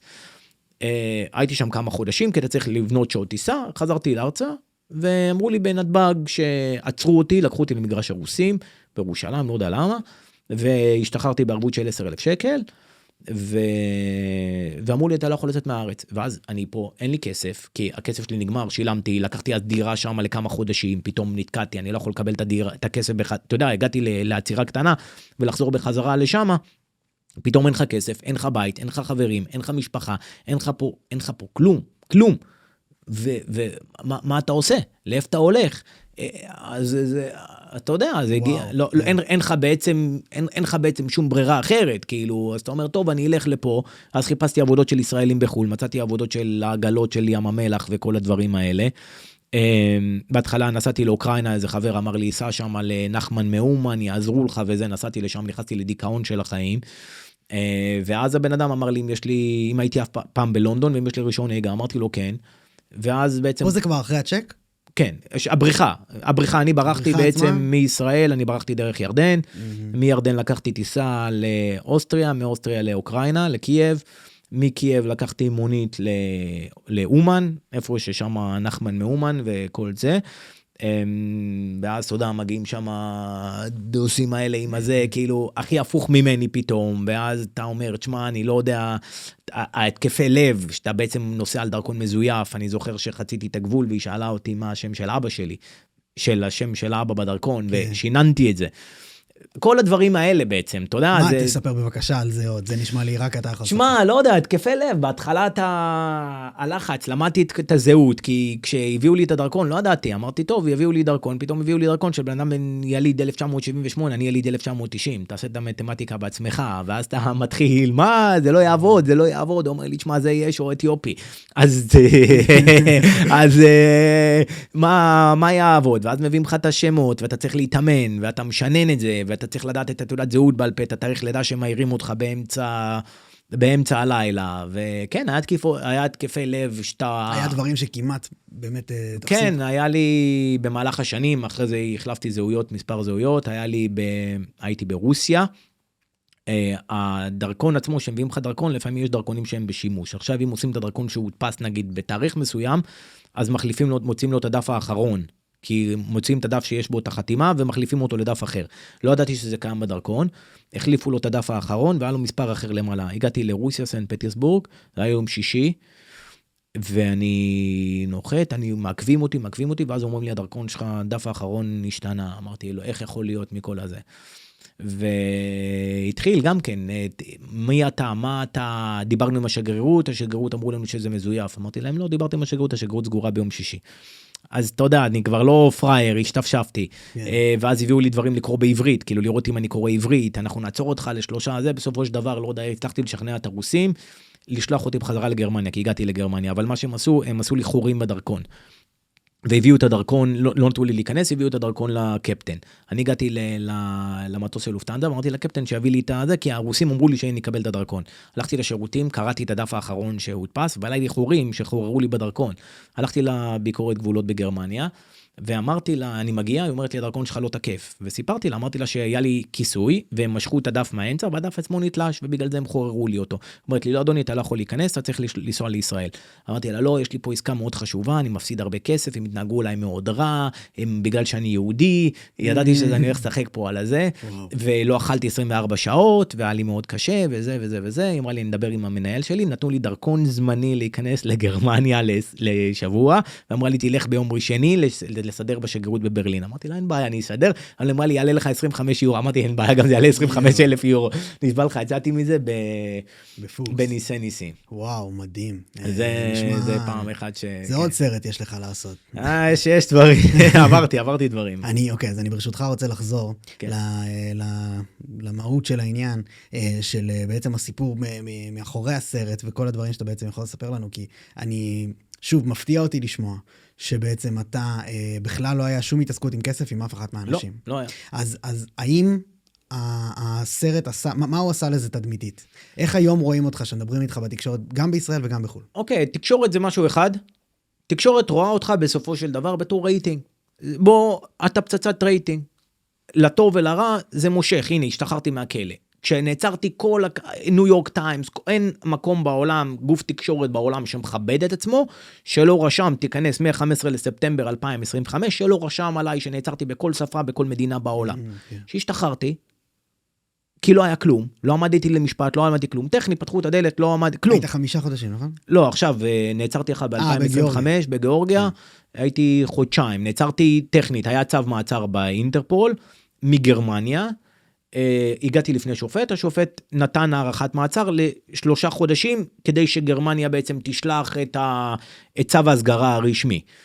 חודש לא היה לי טלפון בכלל, אז לא היה לי אפילו לקחת עורכי דין, לא היה לי, אתה מנותק מהעולם, אין לך כלום, אין לך מספרי טלפון, אתה לא זוכר כלום, אחרי חודש זכרתי, נתנו לי טלפון, התקשרתי לאחי, אמרתי לו שיזכור עורך דין, העורך דין הגיע, צריך לחכות שבועיים, לקבל אישורים להגיע אליי לגיאורגיה, הגיע לגיאורגיה, הוא שכר עורך דין גרמני, תוך 3 ימים שלקח עורך דין גרמני, אין כלום, הכל נסגר, ושחררו אותי יום שישי ב-17 לנובמבר. פשוט מאוד, הכל השתחרר. אז אף אחד לא בא, אף אחד לא שאל אותי, אף אחד לא חקר אותי, לא עמדתי למשפט, לא הורשעתי בכלום, לא. התקשורת לא תבוא ותרשום על זה, כי זה, אתה כביכול ניצחת את המערכת עוד פעם, וכולם באו, הנה, הולך ל10 שנים, הוא הולך, זה, הוא לא יוצא מזה, הוא לא יוצא מזה, ועוד פעם, הנה הוא יוצא. כי עוד פעם, כשיוצרים מפלצת, ויצרו מפלצת מאוד גדולה. זו השאלה שלי. עכשיו, מבחינת התקשורת, מבחינת הרשויות, זה לעשות למען ישמעו ויראו. אבל אתה אומר שיצרו מפלצת. כביכול, כי המפלצת פה מביאה רייטינג בסופו של דבר. אם אני הבן אדם הכי מחופש, כמה ישראלים יש להם סרט עליהם בנטפליקס? אין לאף אחד, אין. אין ישראלי שהפקה של נטפליקס עצמו הלכו והפיקו לו סרטים שנמצאים בנטפליקס. בוא, אין אף אחד דבר כזה שהגיע והתקרב, אין אף סדרה ישראלית הייתה מעומדת לפרסי אמי, לא היה דבר כזה. לא היה, עובדה, מציאות, אני לא מדבר איתך, הסרט זכה בברית אוורדס, זכה בהרבה מאוד דברים, עוד פעם, זה לא משהו שאני גאה בו, אבל מציאות לחוד, השם שלי היה בין 10 האנשים הכי מחופשים בעולם, לא בנימין נתניהו, לא אף אחד בעולם, ממדינת ישראל, לא ברפאלי, לא אף זמר כזה או אחר, לא היה שמה. וזה מן הסתם גורם לא רק פה, לרשויות בעולם להזיע, כי כביכול אתה בן אדם שעקפת את המערכת, נקרא לזה, בדרך כזאת או אחרת, חי את החיים שלו, זה לא שעכשיו הורדתי פרופיל ואני סותם את הפה, נעלם בין הזה, ואתה לא שומע ממנו, והוא נגמר. והפכת את המערכת בעצם, עשית מהלימון לימונדה, הפכתי את זה, פשוטו כמשמעו. זה אני אשמח שגם תסביר איך, אבל אתה בעצם אומר שהתקשורת, ושאני אומר תקשורת, אני פשוט מתכוון לאופן שבו אתה מרגיש את הציבור מרגיש אליך. תשמע, אתה חושב שמסתכלים עליך כמפלצת? לא, במציאות מבינים, אנשים מאוד פעם, אנשים אומרים לי, איך זה לא מפריע לך לעשות עסקים? אנשי עסקים מבינים כמה הדברים עולים, רואים כמה המציאות, אם יודעים מה זה תקשורת, מבינים, בן אדם שאומר לך, וואלה, הוא חי, מי שילמה לך לארוחת ערב, מי עשתה לך ככה, בוא, היום אני בן אדם, אני אקח מסטיק בזוקה, ישימו אותי ל10 שנים כדי לעשות איתי למען ישמעו ויראו, זה מה אנשים לא מבינים. עשיתי ברכות בתשלום, בא איזה מישהו, לא להזמין דרכו ברכות, לגנוב את הכרטיסי האשראי, סתם דוגמה. נראה לך הגיוני, בוא, אם עכשיו אתה תזמין ותראה שסיימון לוייב מ-simonlevayev.com, סתם דוגמה, לקחו לך שקל יותר מזה, אתה יודע מה יעשו לי, סתם, בוא נחשוב איתך הגיוני, נראה לך אני אלך בשביל לקחת את 1,000 שקל המחורבנים שלך, סתם דוגמה, את 100 שקל שיש לך במסגרת האשראי של הדיירקט שלך, ובאים לעקוץ אותך, בוא שנייה אחת ננתח את הדברים, כאילו, ורק אותך, מכל האנשים בעולם, ילך ויקח את הכרטיס אשראי, סתם, אתה מבין, אז יש גם את המנטליות המטומטמת של האנשים, שוואלה, לא מבינה, כאילו, לא מבינים את המחיר שנמצא במלון שנמצא בו ללילה, עולה יותר ממה שאתה מרוויח בשנה. אז עזוב, אבל הדברים האלה מעצבנים מבחינת האנשים. מבחינת התקשורת, תמיד הנוכל הטינדר, זה מוכר, זה השם. זה לא מפריע לי. וחלק זה מותג עכשיו, אני אומר לך דוגרי, זה מותג. שאתה גאה בו, האם הסרט של נטפליקס היה חיובי עבורך? אני לא גאה, אני אגיד לך שאני ראיתי את הסרט, פעם ראשונה, זה היה 11 בבוקר, ראיתי אותו, אמרתי זה הכל, כי הסרט נמצא, הכתבה עצמה של נוכל הטינדרי, זה אותו הדבר של הסרט, אחד לאחד, לא חידשו פה שום דבר, זה אותו הדבר בדיוק, זה כמו שתגיד עכשיו, וואלה, עושים סרט חדש של סיימון, מה אתה יכול לחדש? אתה מביא עכשיו עוד 20,000 קורבנות? בוא נזרום איתך, מה אתה יכול לחדש? אז זה אותו דבר, אתה לועס את אותו סיפור, אז אני פשוט הייתי, כאילו, זה הכל, זה מה שהם הצליחו למצוא, זה מה שהם הצליחו לעשות, זה כל הסיפור. לא הייתי בשוק מזה, לא הייתי מופתע, אמרתי, בסדר, מי רואה דוקומנטרים, מי רואה סרטים? לא האמנתי בחיים שזה יהיה בכזה פיצוץ, שזה יגיע לכזה רמה של, אתה פתאום בן אדם מפורסם, עוצרים אותך לסלפי, פתאום אתה יוצא עם בחורה, מצלמים אותך, רושמים. אני בן אדם שהייתי שושואיסט, הייתי חי במחתרת, הייתי עם דרכונים מזויפים, תחשוב, והייתי חי ברמה של לא מביישת סוכן מוסד, כאילו פשוט מאוד, נקרא לזה ככה, לא מביישת, כאילו אותם חיים, אתה לא נמצא בחיים שהם פומביים, אתה נמצא בחיים שהם, אתה יודע, מתחת לרדאר, ופתאום אתה נמצא מעל הרדאר, אתה נוסע מצלמים אותך, אתה פה, אתה טס מצלמים אותך, זה לא מרגיש לך נעים, כי מצד שני אתה מאבד את הפרטיות שלך. אז בפועל, ברמה, אתה יודע, של כסף, עשית סכומים... עשיתי כסף, ברור, ללא ספק. האורח חיים הזה שאתה חי, הוא בעצם משהו שאתה סיגלת לאורך החיים, אמרת שלקח 5 שנים בערך מהצ'ק, עד שהתחלת לחיות... כן, להגיע לאט לאט. להגיע לאט לאט. אז א', באיזה מספרים, כמה ניפחו את זה בנטפליקס, וגם כמה בעצם, איך בפועל אתה עושה כסף? כאילו, אתה יודע, כמה שאתה מרגיש בנוח להגיד. אוקיי, אז איך עשיתי כסף? התחלתי בעסקי המכוניות. ככה התחלתי בעצם. הייתי קונה מכוניות, שם דוגמה, מכוניות יד שנייה, באוטו טריידר, באנגליה, אם זה BMW או משהו כזה, כי בגלל שאין להם הרבה ביקוש בכל רחבי אירופה, כי יש לך רק 3 מדינות באירופה שנוהגים בצד ימין, יש לך קפריסין, מלטה ואנגליה, שאר המדינות נוהגים בצד שמאל, אז המכוניות יוקרה נמכרות במחירי, בוא נגיד, אתה יכול למצוא בנטלי 2003, סתם דוגמה, בנטלי קונטיננטל 2003, כנס לך באוטו טריידר, אתה תראו אותה ב-7-8 אלף יורו. עכשיו, הקומפוננט של החלקים, המרכיבים, הדברים, הם אותו דבר כמו בנטלי של 2020, כאילו הכיסאות הזה, עכשיו סתם דוגמה, הולך בבנטלי, הולך הכיסא, הולך המנוע של הזה, אתה פשוט קונה את כל הרכב עצמו במחיר של גרוש, אתה מוכר אותו פי 3, פי 4. זה מה שהייתי עושה בהתחלה, הייתי לוקח, נוסע בעצמי, לוקח לי כמעט שבוע, 3,500 קילומטר, הייתי לוקח את הפרי, נוסע מדובר, נוסע חותך את כל אירופה, נוסע לאוקראינה, אחרי זה לאט לאט התחלתי להתרחב. אחרי זה עם הזמן, מעניין החיבור שלך למכוניות. אני מחולל רכב. מעניין גם שפורש היה הדבר הראשון שקנית. לא, כי חיפשתי מישהו שלא יבדוק את הצ'ק יותר מדי. אז ידעתי שלשוק עצמו אין לו יותר מדי רכב, הרכב עצמו הוא בעייתי, והבן אדם עצמו לא יבדוק יותר מדי. כי אם היית קונה מזדה, לא חיפשתי משהו לקנות בשביל הפוזה. חיפשתי משהו שיהיה אקצ'יינג' מאוד מאוד מהר. גם הרכב עצמו לא רשמתי עליי, רשמתי על השם של אחי בלי שאחי יודע, אז יפתי איפוי כוח. כאילו זה היה חלק מהאישום, כי לא יכולתי לרשום את הכסף עליי. לא, המטרה של הצ'ק של הרכב מעולם לא היה הרכב, פשוט לא יכולתי להכניס את ה-250,000 שקל לחשבון בנק, כי זה לא היה מתקבל. אומרים פשוט שההשקעה אולי הכי גרועה שאפשר לעשות עם כסף זה לקנות רכב. נכון, תשמע. אז אתה בעצם התחלת, איך הגעת להתחיל לסחור במכוניות? אז זהו, כשהגעתי לאומן, כשהגעתי לאוקראינה, אז אותו בחור שהייתי שם אצלו, אמר לי אם יש לי רישיון נהיגה, ואמר לי אני נוסע לאנגליה, ואז אמרתי לו, אוקיי, אין בעיה, יש לך רישיון, אז הוא אמר לי אני הולך להביא רכב מאנגליה, אני אנהג, אתה תישן, אני אשן, אתה תנהג. ואז ראיתי מה הוא עושה, הוא הולך מביא מכוניות, וזו הפעם הראשונה שנסעתי, יש לי את הכל, יש לי תמונות הכל, זה מדהים. ומזה עשית את המיליון? מככה התחלתי, אז חיפשתי להגיע בהתחלה לאנגליה, לא היה לי איפה מקום להיות. חיפשתי עבודות של ישראלים בחול, מצאתי עבודה של מוצרי ים המלח, נתנו לי דירת עובדים, קנו לי כרטיס טיסה, אמרתי להם שיש לי ניסיון, לא היה לי ניסיון, אבל אמרו לי, יורידו לי את זה מהמשכורת הראשונה. לא הייתי מוכר טוב, הייתי חרה של מוכר, אבל התחלתי לעשות כמה שקלים. האוטו הראשון שקניתי היה וולבו S90 שנת 2001 בצבע ירוק, עם 101,000 מייל, אני זוכר את זה כמו עכשיו. קניתי את האוטו ב1,000 פאונד. ב1,000 פאונד, זה המחיר שלה. לא ידעתי מה לעשות, לא ידעתי שום דבר. נסעתי את כל הדרך עד לאוקראינה, כי זה בעצם היה לי ב-GPS, אז היה GPS כזה טום-טום, לא יודע אם אתה יודע, עם האנטנה נפתחת מאחורה, כמו עם עט כזה של פעם. וזה בעצם היה כתובת שנסעתי עם אוטו אחד. הגעתי לאותו מקום באוקראינה, מכרתי את האוטו הזה ב-6,000 פאונד. עשיתי אחרי הוצאות, אחרי הכל, אחרי הטיסה, אחרי הדלק, אחרי שקניתי את האוטו, 3,850 פאונד. וככה בעצם התחלתי, אז עשיתי. לקחתי את ה-3,850, קניתי בזה רכב אחר, קניתי יגואר S-Type. ואז התחלתי ככה כל פעם.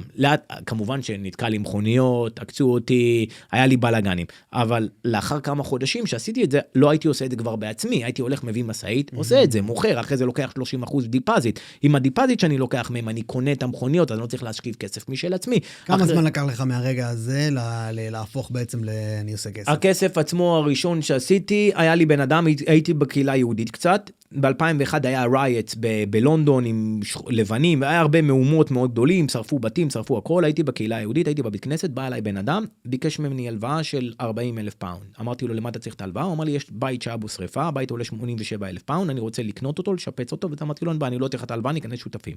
עשה את זה, רשם את הבית על שמו, אחרי 3 חודשים, מכרנו אותו 287,000 פעם. זה פעם ראשונה שהתחלנו לגלגל, ועוד קצת כסף, ועוד קצת כסף, ועוד קצת כסף, ועוד קצת כסף, ואז אתה יודע, אתה עושה פה קומבינה, שם אתה עושה קומבינה, שם, עוד פעם, קומבינו מבחינה חוקית, אבל ואז אתה פותח בעצם חברה. אתה כל הזמן הזה עם שמות בדויים. עם אותו שם בדוי, ואז אתה פותח עליו חשבון בנק, ואז אתה פותח חברה, אבל זה אותו שם, אז אתה לא יודע... מה זה היה מרדכי? כן, ואז אתה לא יודע מה יהיה בסופו של דבר 5, 6, 7, 8 שנים, ואז אתה מתחיל להתאשר, אתה מתחיל לחשוב, ואז אתה מתחיל לטייל בעולם, ואתה מתחיל לראות, ופתאום נשים מתחילות לשים לב אליך, ואז אתה מתחיל ממכוניות שבורות, אתה מתחיל לנסוע ממכוניות יפות, ואז אתה מתחיל להתגלגל, ואז אתה מתחיל פה ומתחיל שם. וככה אתה חי עד היום. כן. היום אתה בעצם, אפשר לשאול, ממה היום אתה עושה כסף? שמה, מהכל. קודם כל אני לוקח את הכסף שלי, משקיע, סתם בוא נראה לך נתונים. עשיתי פרסם נתונים, סתם, רק לסמר, לסבר את האוזן, סתם דוגמה, בוא. לסמר שערות.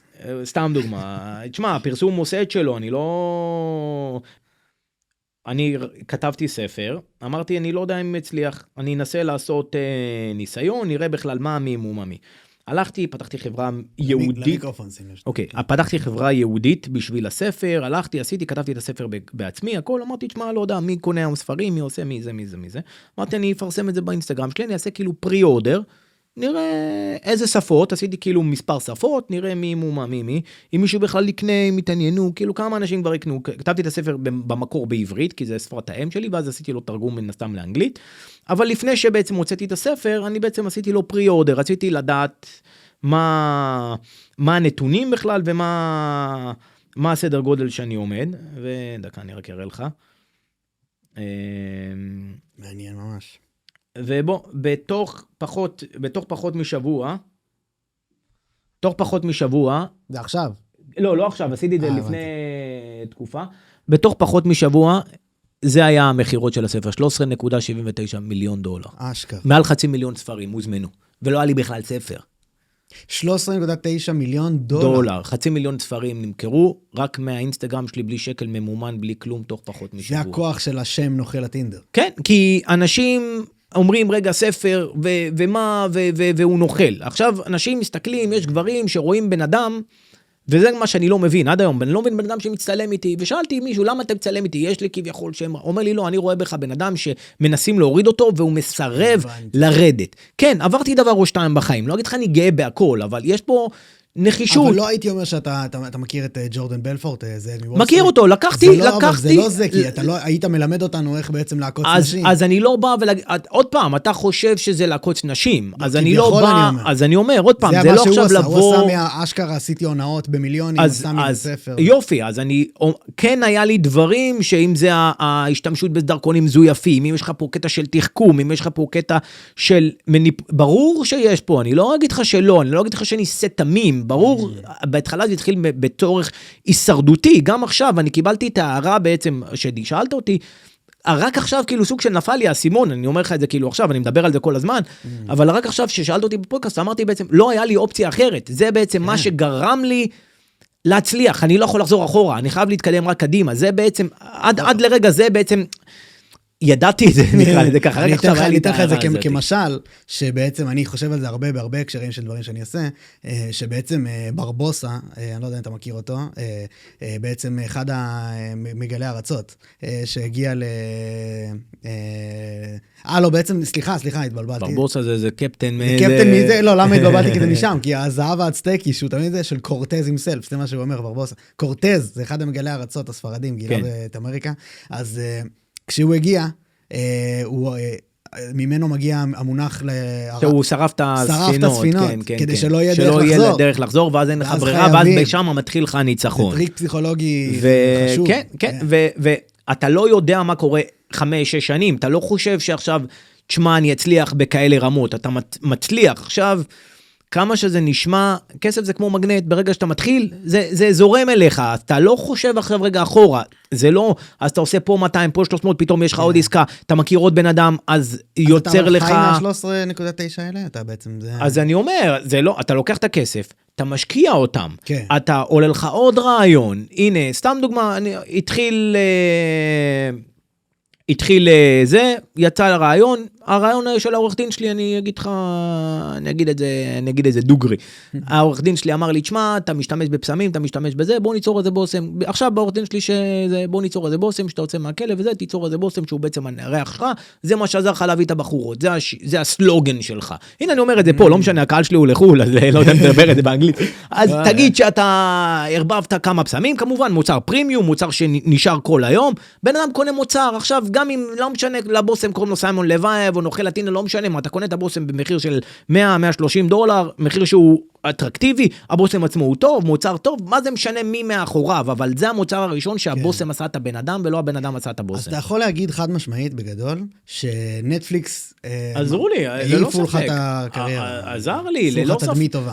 עוד פעם, אני לא חי מזה רק, ברור שאני מרוויח מזה כסף, ואני אמשיך להרוויח, כי אני, עוד פעם, הייתי יכול לבוא, ב3 חודשים הראשונים שיצא הסרט, לא יצאתי מהבית, לא יצאתי.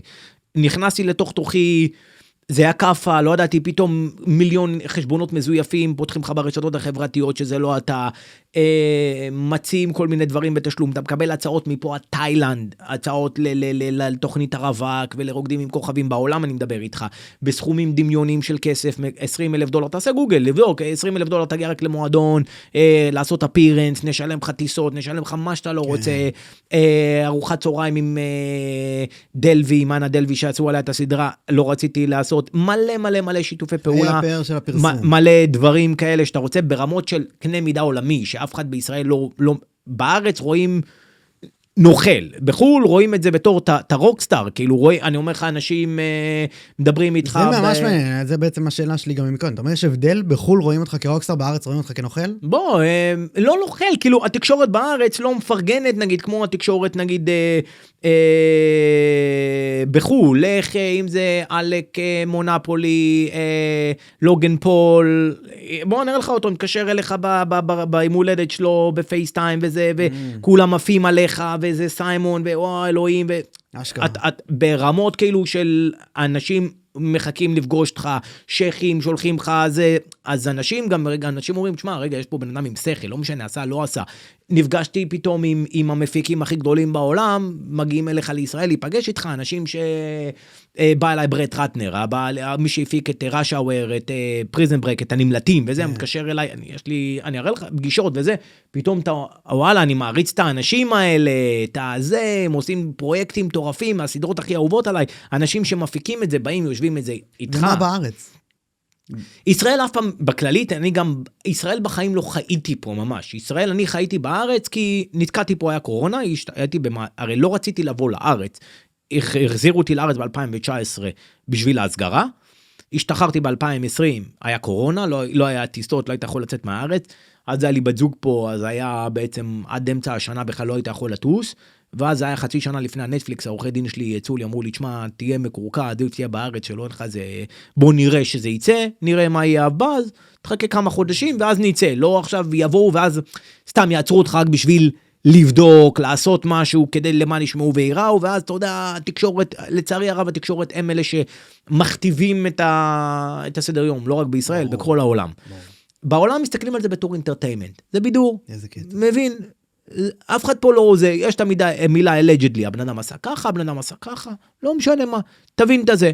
בארץ נוכל הטינדר, זה. עוד פעם, ברור שעם השנים זה התמתן, זה השתנה, הרבה מאוד ערוצים, בהתחלה כולם עובדים ביחד, גם ערוצי תקשורת עובדים איתך ביחד, גם חיים אתגר, כל האלה, בדרך לכלב וזה, האקס שלי קיבלה 70,000 שקל מקסטין התקשורת, אף אחד לא בא ומספר את הדברים האלה, כל אחד חושב, אנשים לא מבינים שהכל זה ממומן, הכל זה עובד מאחורי זה אנשים, איפה כולם, איפה בדרך לכלב, איפה הכלב, בוא נלך ביחד, עליי המוניות. אז כל האישה שהפילה את נוכל הטינדר, כל הסרטים, כל האנשים לא מבינים שהכל זה עריכות מגמתיות, זה להראות אותך בצד אחד, כי אף אחד לא יבוא ויראה אותך בתור הבן אדם הטוב. אני אומר לך, אני אראה לך זומי מפה עד סוף העולם, עם החברות הכי מצליחות בעולם, אומרים לי, תשמע, סיימון, אנחנו מאמינים לך, אנחנו רואים, יש את עובדות אחד לאחד, יש לי את הכל. זה הסיבה שאני לא בכלא, כאילו אנשים לא מבינים איך הוא לא בכלא. כי יש לי עובדה שזה אחרת. זה כמו שעכשיו בחורה תגיד, אנס אותי, ויש לי הוכחה שזה לא קרה. יש לי הוכחה 100%, הנה יש לי את המצלמות, יש לי את זה, כמו שתגיד, האישה נתן לי מכות, והמציאות היא אחרת. זה הסיבה. ממש. יש לי כמה שאלות ממש. הכל טוב. אז גם מה שאמרת עכשיו, אתה למעשה כן היית בכלא. כן, הייתי ב3 שנים במצטבר. כן, אז אני גם אשמח לשאול עוד רגע על בעצם חוויה בפנים, בכל ההקשרים, מה זה מלמד אותך, איך הסתדרת שם, כל הדברים האלה.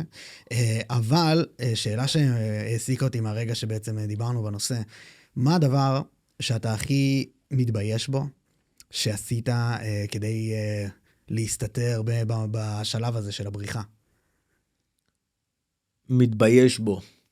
תשמע, הגעתי אני לא אגיד מתבייש בו, הגעתי לשפל התחתית, כי ברגע שפרסמו לי שאני מבוקש ב8 מדינות, והייתי על זהות מסוימת, הזהות נשרפה.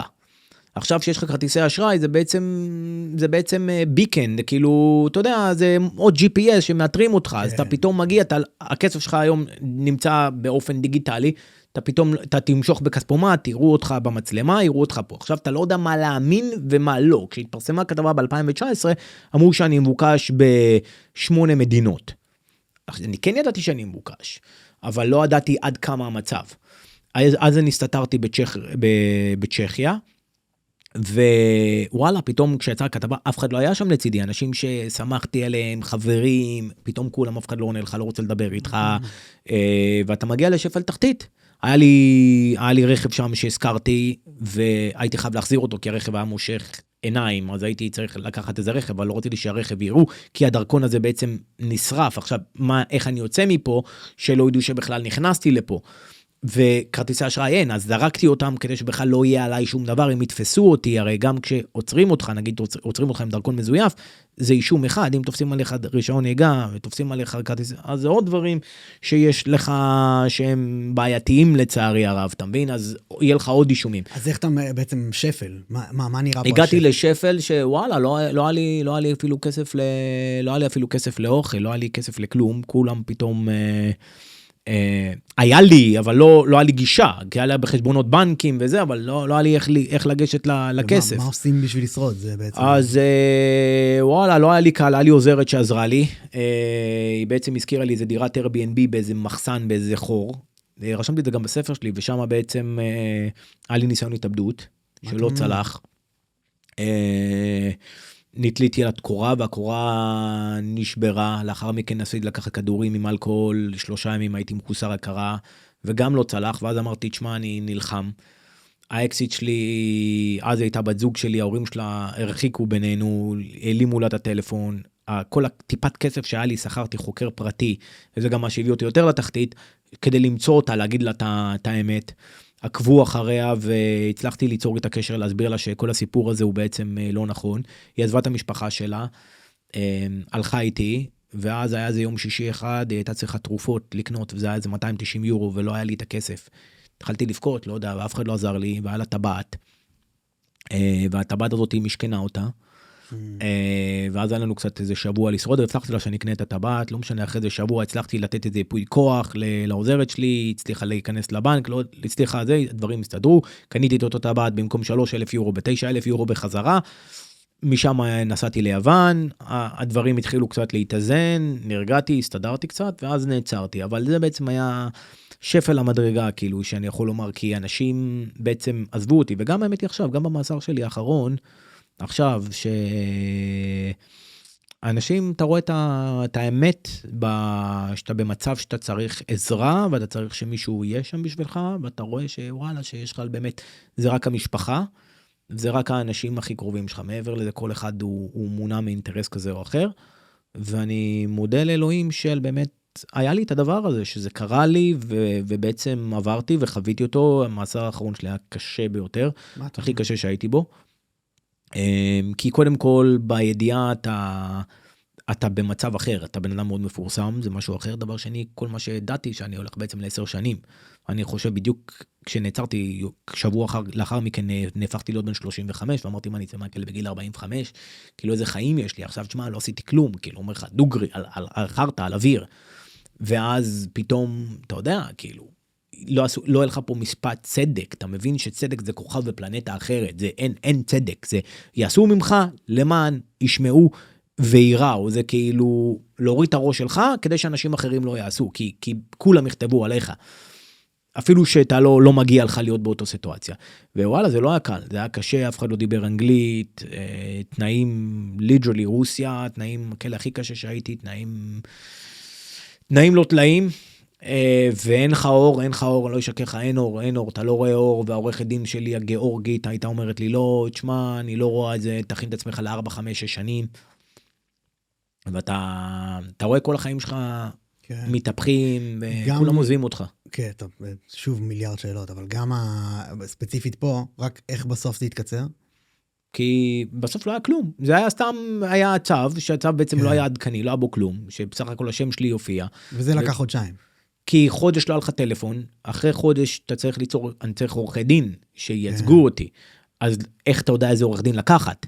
אז יש לך עורך דין גיאורגי, שהמתורגמן הביא, היה לי מתורגמן, כשעצרו אותי, הביאו לי מתורגמן, ואז אמרתי לו, תשמע, אני לא יודע מה, אין לי, אני לא מבין אנגלית, אני לא יודע פה, אין לי עורך דין, הוא אמר לי, תן לי מספר טלפון של מישהו, נתתי את המספר, עכשיו אחי לא מבין, הביאו איזה עורך דין שניסה לגנוב כסף מאחי, והוא אמר להם, אם אתם תשלמו כסף, אני אעזור להוציא אותו, לא משנה, ניסה לגנוב ואחי לא הבין מה קורה. עכשיו חודש לא היה טלפונים בכלל, אין לך טלפון, אין לך כלום, הרי איך זה עובד בכלא?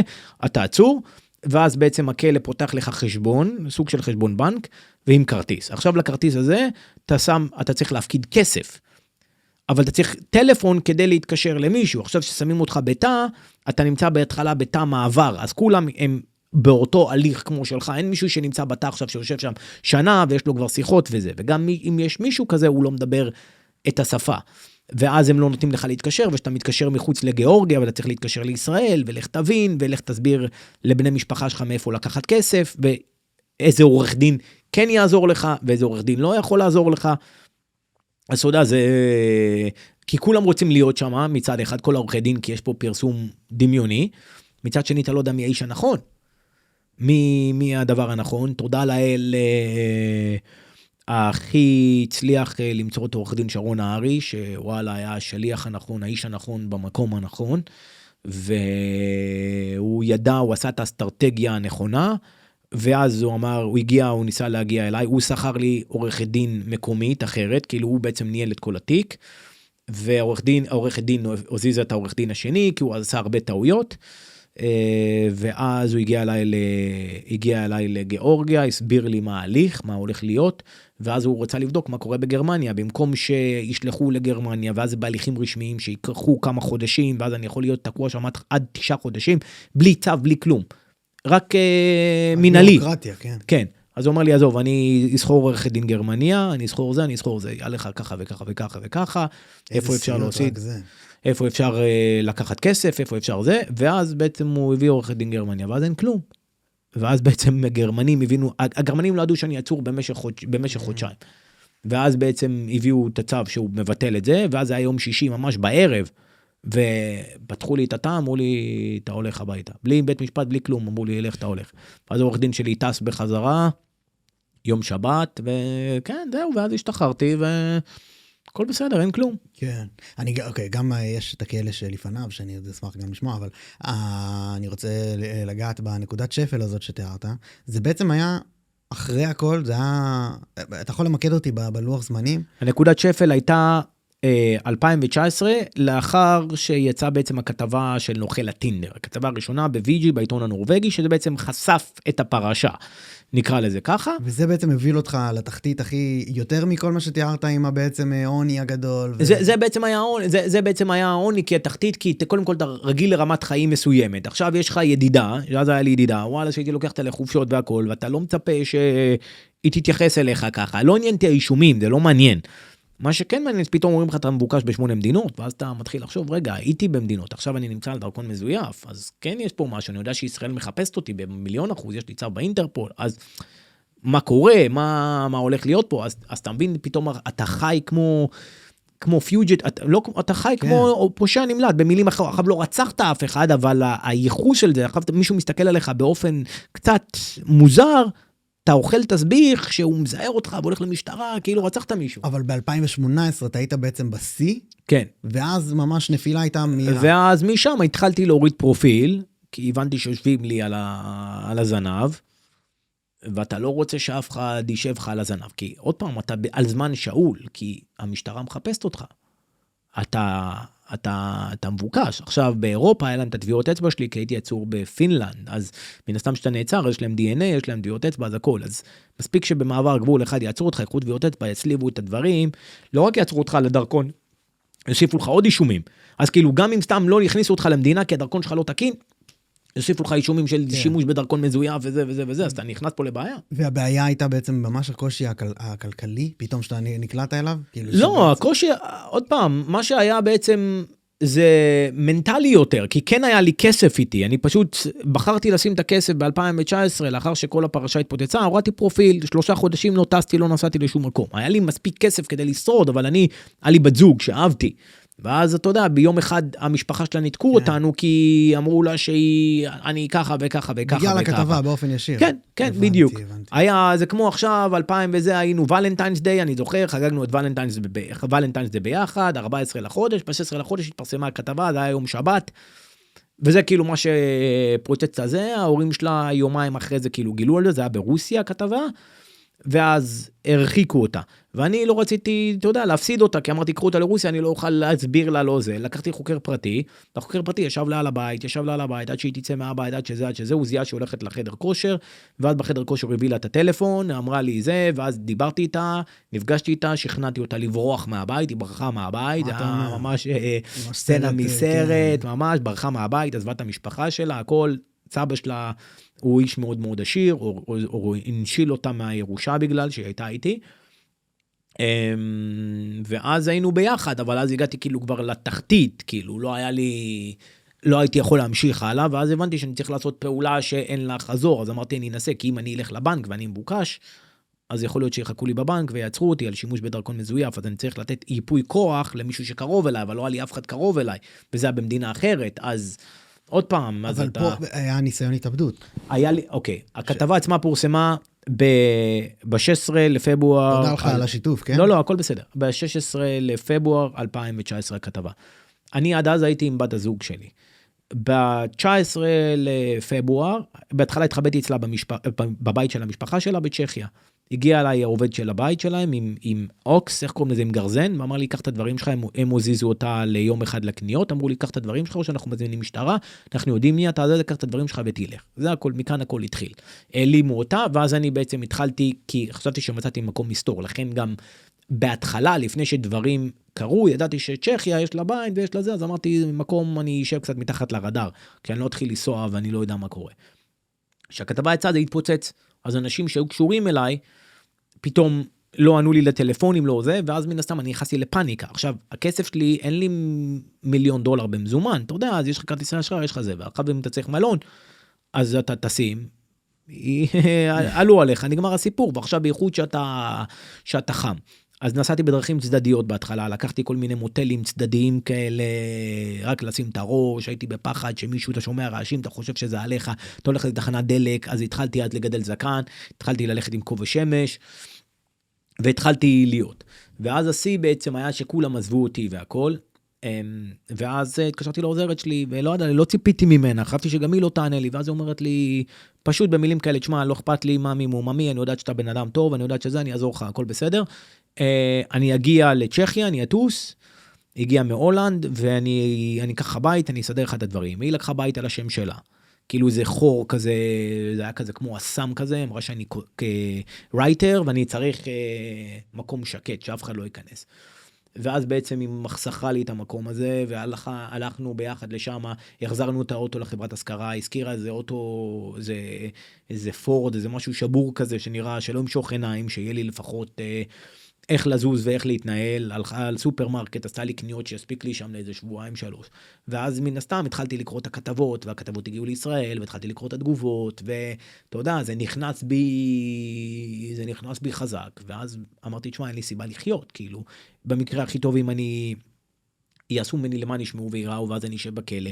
עכשיו, אני לא יודע מה קורה, אני מבוקש, ואז יקחו אותי לעוד מדינות, ועוד, אתה לא יודע, אתה מתנהל באופן של פאניקה, אתה לא מתנהל באופן שקול, אתה לחוץ, ואז אתה רואה את ההודעות והתגובות, מגיע לו להירקב בכלא, מגיע לו למות, אנשים מאוד מאוד ברוטליים, ואז אתה מסתכל שנייה, רגע, בן אדם הרצח, הרג, זה. כאילו, בוא ניקח דברים בפרופורציות, גם אם הדברים היו נכונים, ולא ראיתי דרך אחורה, ומן הסתם אין לי חברים, אין לי משפחה, כל מי שאתה בונה עליו פתאום נעלם לך, מפנה לך גב, לא עונה לך לטלפונים, ואתה נמצא לבד. ואז אמרתי להתאבד. והיה כמו קורה באסם הזה שהתחבאתי בו, ועשיתי בו כאילו מתח, וזה החזיק אותי. הלכתי וקניתי חבל במקום, יצאתי, ועשיתי פשוט hanging noose, חיפשתי בגוגל למצוא את זה, בהתחלה זה הפנה אותי לכל מיני מקומות של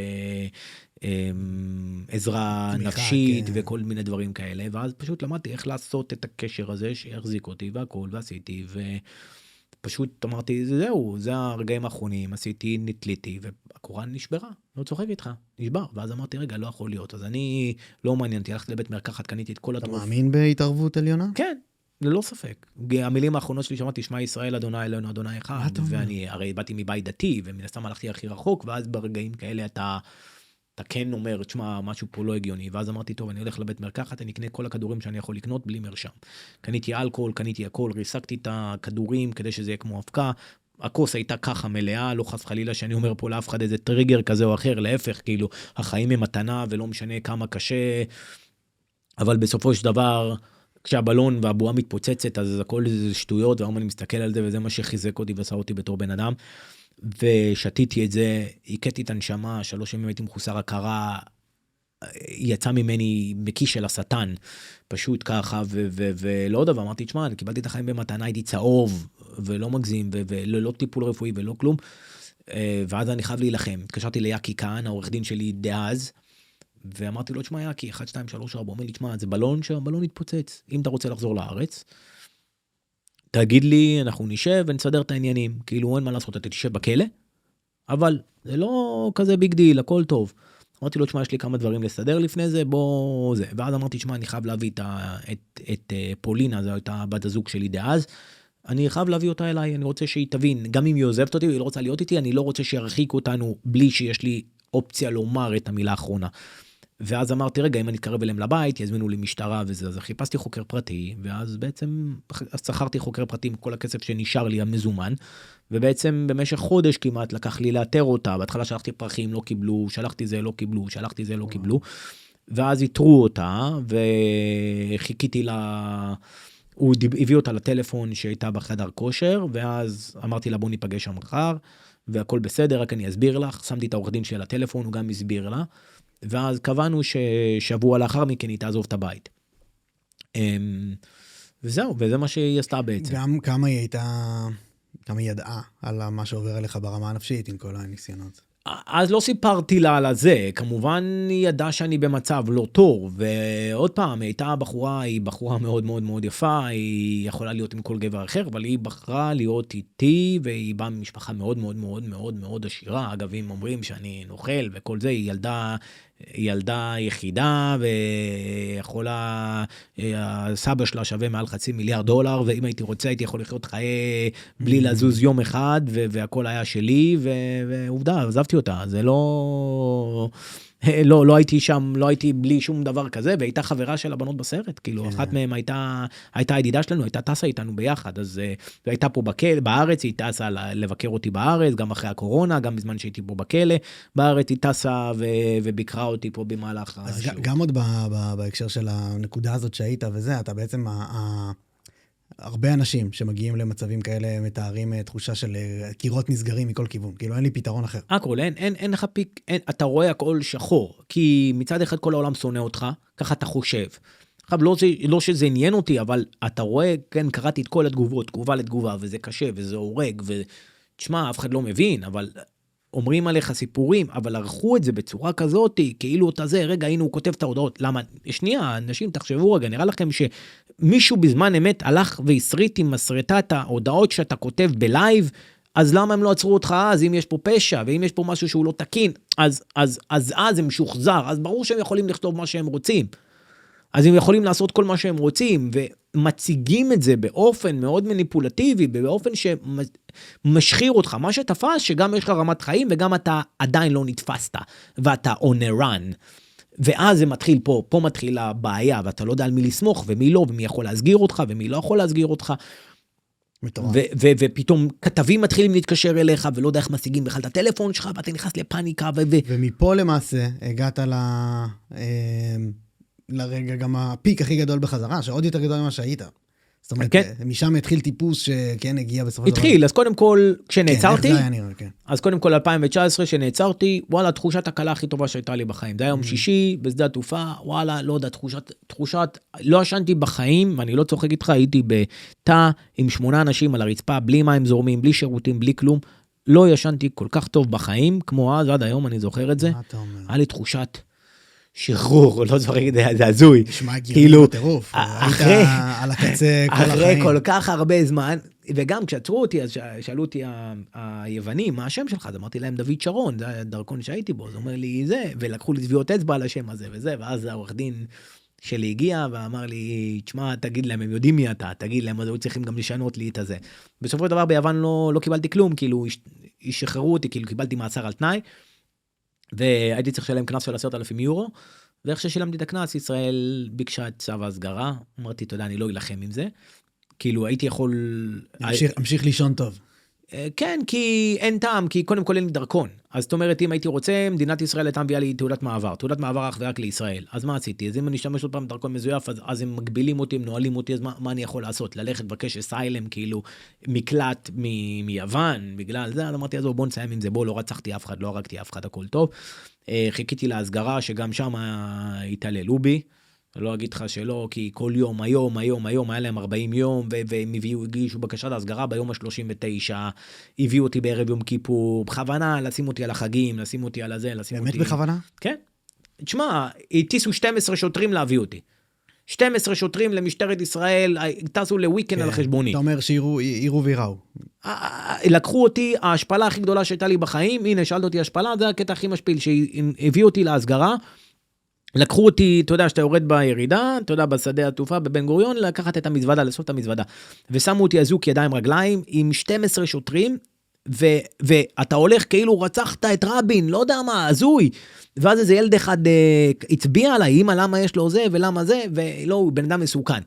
בואו, חבר'ה, עצרתם אותי על זיוף צ'ק, יא הזויים, כאילו, אף אחד במדינה הזאת לא יושב על כלום, אתה מקבל על זה עבודות שירות, לא אומר שמה שעשיתי עבר פאקינג 10 שנים, שמתי ערבויות, לקחתם לי מעל 1,000,000 שקל ערבויות ששמתי, היה לי 2 ערבים שחתמו על 250,000 שקל כל אחד, חילטו את הכספים, 500,000 שקל שמתי, לקחו את הכסף, אז חלס עם הדבר הזה. ומה היה בעצם במעצר, בפועל, בהמשך בסיפור בישראל? אז זהו, נשפטתי, עשיתי עסקת טיעון, 15 חודשי מאסר בניקוי כל הזמן שישבתי, כמובן כולל הזמן שחיכיתי להסגרה ביוון, שזה היה 5 חודשים ביוון, ועוד מעל 5 חודשים בארץ.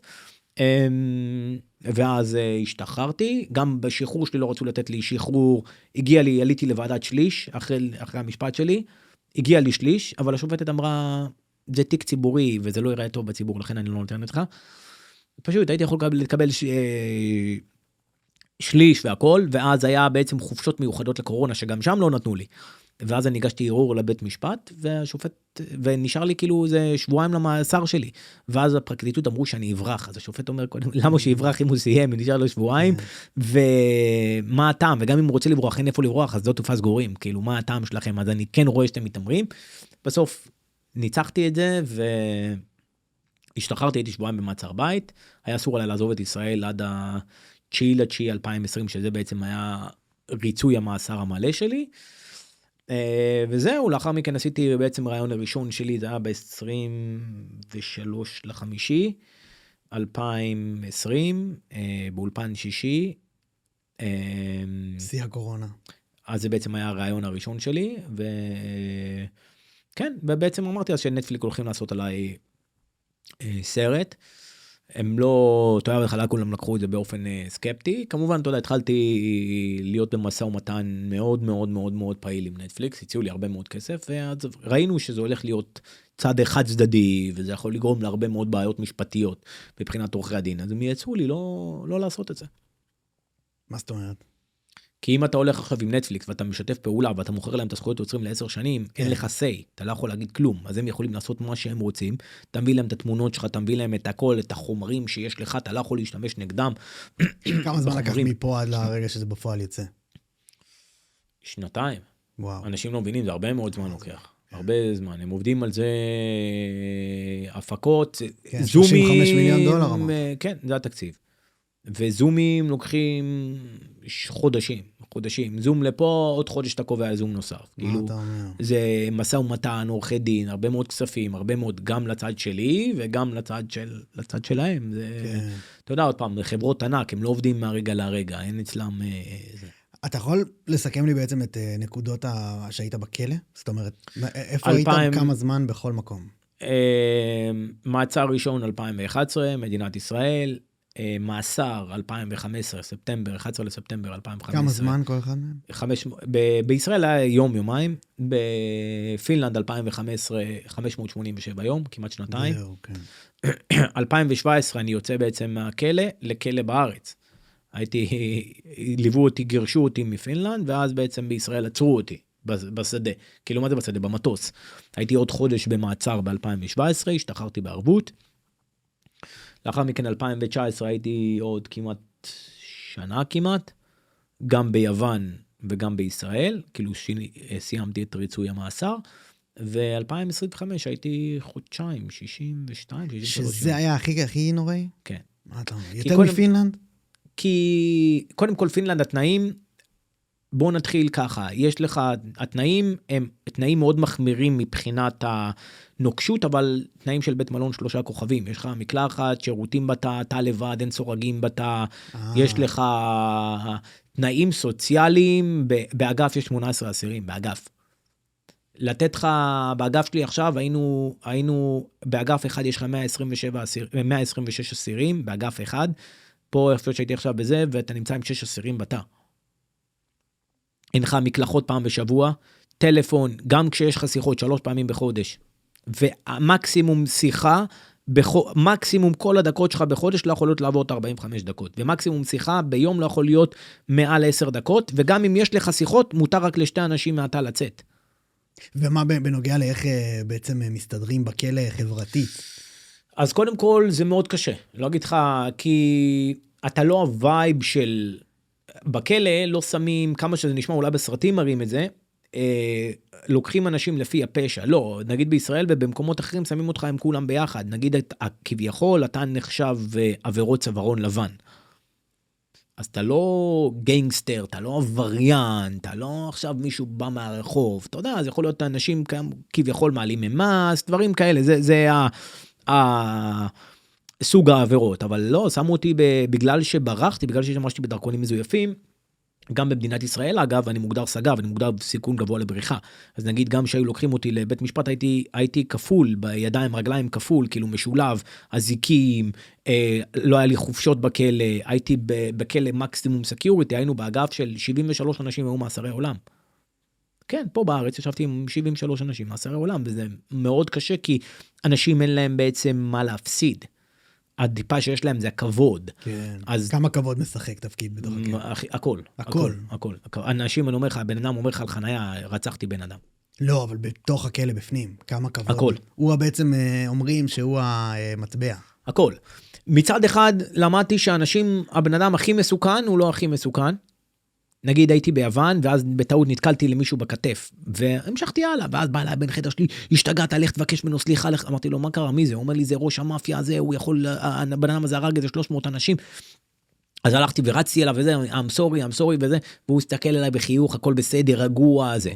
והאנשים הכי מסוכנים, הכי פחות צפויים, זה האנשים הצעירים. כאילו, יש לך איזה ילד שיושב על הטלפון בגיל 18, שעלה מאופק מכלא ילדים, מכלא נוער, והוא מדבר עם זה חברה שלו, ואתה אומר לו, שמע, אחי, אני צריך לדבר עם הילדה שלי או משהו, ואז הוא מטפח עליך ויכול לדקור אותך. ראיתי דברים מאוד מסמרים, ראיתי איך אנשים מתגנים אותם באמצע הלילה, שופכים להם אחד קילל את החבר שלו, באמצע הלילה שפך עליו קומקום של מים חמים, כל האור שלו, כל הפנים שלו נזלו.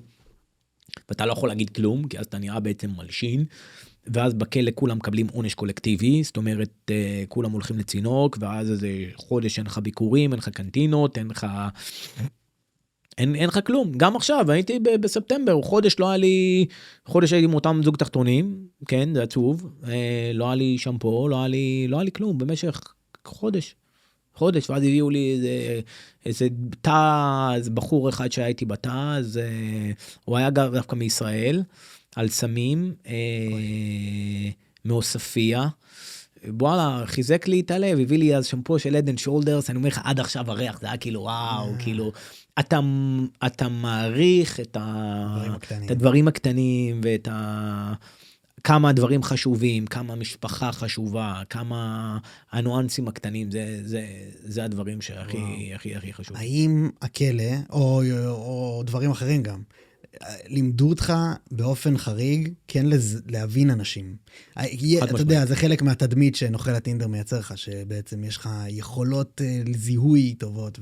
חד משמעית. קודם כל, זה לא עניין של נוכל הטינדר או לא נוכל הטינדר. מגיל קטן הייתי סוליסט, הייתי צריך לשרוד, אז אם זה היה בבית ספר, אז אתה מזהה סיטואציות, אתה מזהה. בייחוד תחשוב, אתה חי 10 שנים עם דרכונים זויפים, אתה עבריין נמלט, נקרא לזה ככה, אתה עובר, הייתי טס כל הזמן, אתה עובר מיליון גבולות, הייתי בטיסה, עשו לי יום הולדת בטיסה, טסתי מחלקה ראשונה, אני אפילו לא זכרתי שזה יום הולדת שלי לפי הזה, ואז הוא מזל טוב, ואני כזה, כן, אתה לא יודע, אתה צריך תמיד להיות ערני, לא משנה מה, שזה השם שלך, הייתי במלון, שבוע אחר כך הייתי באותו מלון, תחת שם אחר, הבן אדם אומר לי, תקשיב, זה לא אתה, השם שלך זה ככה, אמרתי לו, לא אדוני, אני מסתכל לו בעיניים, אני מזהה את הבן אדם, אני אומר לו, תקשיב, אני לא יודע על מה אתה מדבר, אני לא יודע.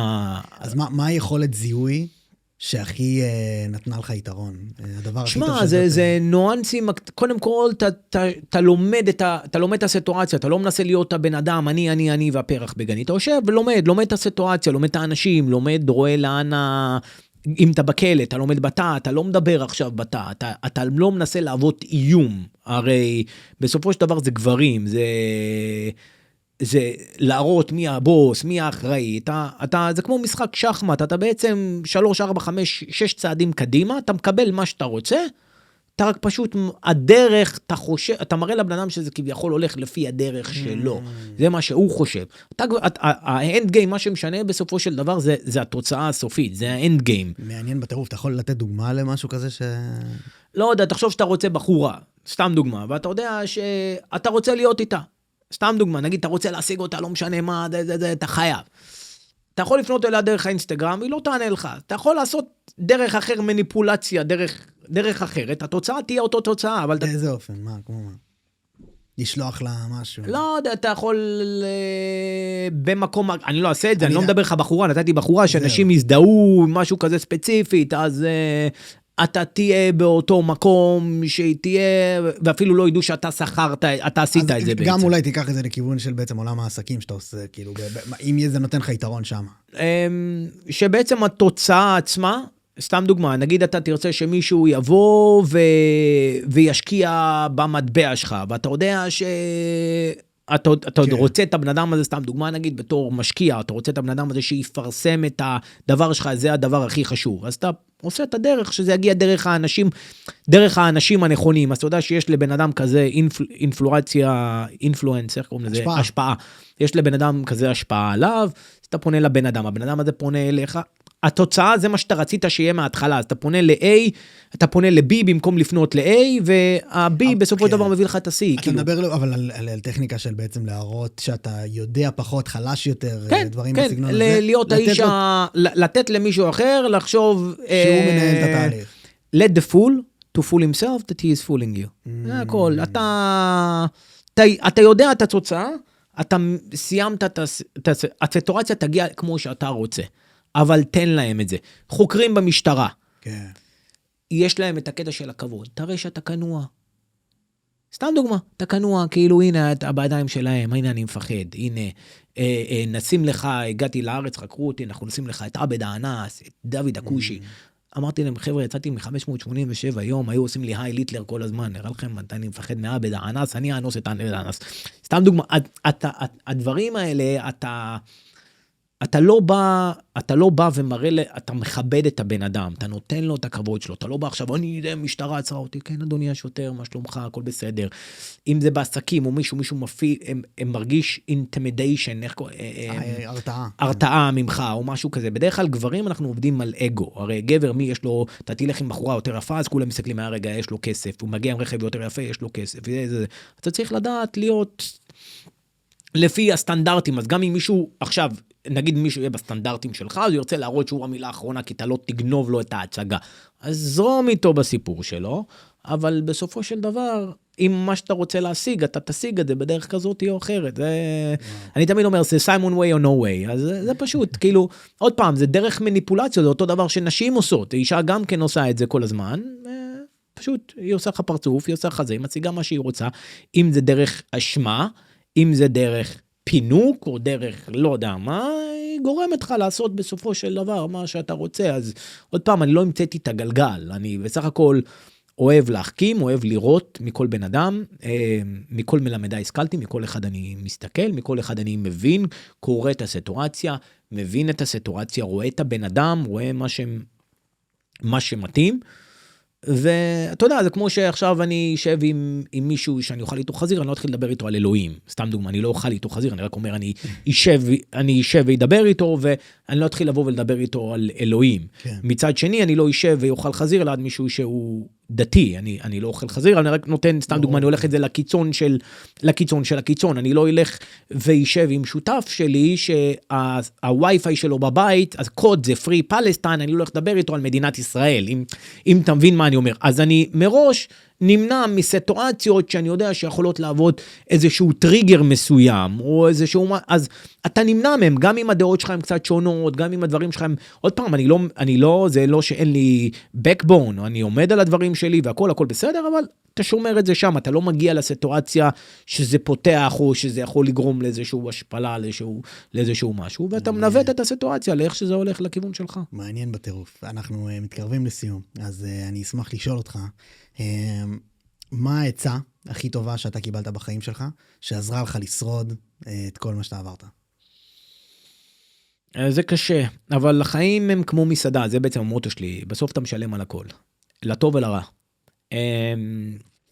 זה בעצם הדבר היחיד שאני יכול לומר, הכל, בסופו של דבר החשבון תמיד מגיע, ככה או ככה או ככה או ככה, ווואלה, וגם השעה הכי קשה שיכולה להיות לך, וגם הרגעים הכי קשים שיכולים להיות לך, ושיהיו לך במהלך החיים, זה לא בהכרח הדבר הכי גרוע שיכול לקרות לך, כי הכל נראה שחור בהתחלה, אבל לאחר כמה שנים, וואלה, זה הדבר אולי הכי טוב שקרה לך. זה מדהים, זה בעצם העצה שלך, אבל מה העצה הכי טובה שאתה קיבלת, שעזרה לך, שמישהו אחר נתן לך ועזר לך?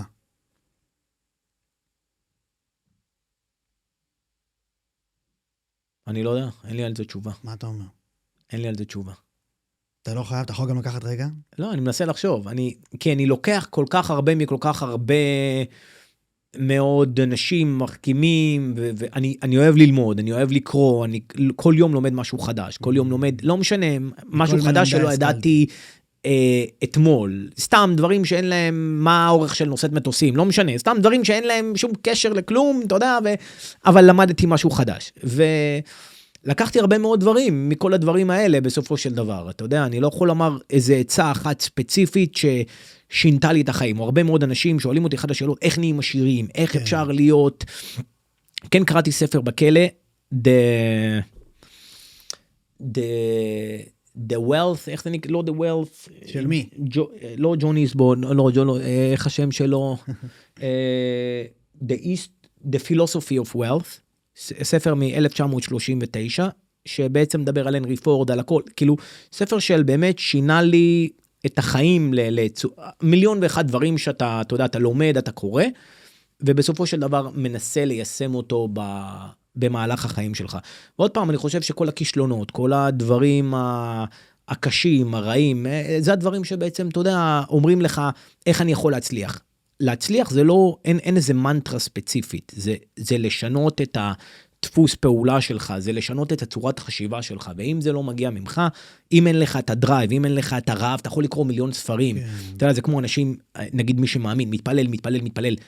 אלוהים לא יעזור אם אתה לא תעשה, תפילה חשובה, הדברים האלה חשובים, אבל אם אתה לא תקום ותעשה איזשהו משהו, זה לא יקרה כלום, תתפלל אלוהים שיביא לך 1,000,000% כסף, זה לא יקרה, תתפלל ותכיר בן אדם, אז זה הזדמנות ליצור קשר חדש, זה הזדמנות ליצור עסק חדש, זה הזדמנות ליצור relationship, friendship, יכול להיות 1,000,001 דברים שאתה כן יכול לעשות את זה, אבל אם תשב כל היום בבית שלך, אתה לא תגיע לשום מקום, סיכון יש בכל דבר, בכל בחורה שאתה תצא איתה, יש סיכון שהיא תשבור לך את הלב, תעקרוץ אותך, תשתמש בך, בבעלי עסקים יש סיכוי שאתה תפסיד, תחצה את הכביש, יש סיכוי שמישהו יעבור וידרוס אותך. לצערי הרב במדינת ישראל, כל יום יש בן אדם שיוצא ונוהג ולא יחזור הביתה, יש לנו מטורף התאונות הדרכים שקורות פה, יש לך רציחות, פחד אלוהים, בכל מקום, אז אתה לא יודע מה יהיה, בסופו של דבר, אבל אם לא תיקח את הריסק, כל אחד אוהב את ה-comfort zone, כל אחד אוהב, יש לי את החיים הזה. אני לקחתי, עזבתי הכל. אנשים רואים וואו, הוא חי ככה, אף אחד לא רואה את הלילות ללא שינה, אף אחד לא רואה את הצעקות, אף אחד לא רואה את הדברים שאני לקחתי איתי עד סוף החיים שלי, אף אחד לא רואה את ההשפלות, אף אחד לא רואה את הביזיונות, זה שאני לא לוקח את זה בתור ביזיון, בהתחלה זה השפיע עליי, זה כמעט עלה לי בחיים שלי, אז מה אכפת לי שזה אידיוט מטומטם, איזה פרופיל מזויף, שמת לעשות מה שעשיתי שעוד 2000 שנה אני לא אעשה, וכולם מסכימים איתי פר אקסלנס על מה שחייתי, על מה שאני חי, אתה יודע, רוצים את זה, אין מה לעשות. אתה מבין? וירשום לי איזו תגובה, ואני אקח את זה, אלוהים, הוא רשם לי, אז עכשיו הוא אמר שאני ככה, הוא אמר שאני ככה. וכן, נגיד, העליתי איזו תגובה, שאני נגד המנטורים ונגד הדברים האלה, כי בסופו של דבר הדור הצעיר רואה את כל הדברים האלה, והרבה מאוד אנשים גם רואים אותי במנטור, והציעו לי לעשות הרצאות ולעשות דברים ולעשות זה. עוד פעם, אני אגיד את זה ויחזור, אין בן אדם שיכול לבוא ולמכור לך קורס, וגם לי הציעו למכור קורסים ולעשות, ואתה תהיה מיליונר בזה, ותעשה כסף מזה, ותעשה עשיר מזה, ומי שעשה זה יצא לו בפוקס, לא בגלל אותו בן אדם. להצליח בחיים זה מיינדסט. להתמודד, יש דברים שאני יכול להתמודד איתם, אתה לא תוכל להתמודד, אתה תתאבד. ויש דברים שאולי אני לא אצליח להתמודד בצד שלך. כל אחד יש לו את הדברים שלו, מה שהוא יכול ומה שהוא לא יכול. מדהים. איזה תשובות. טוב, ממש תודה. סיימון, היה תענוג. באמת תודה שהגעת. תודה רבה. ממש תודה רבה.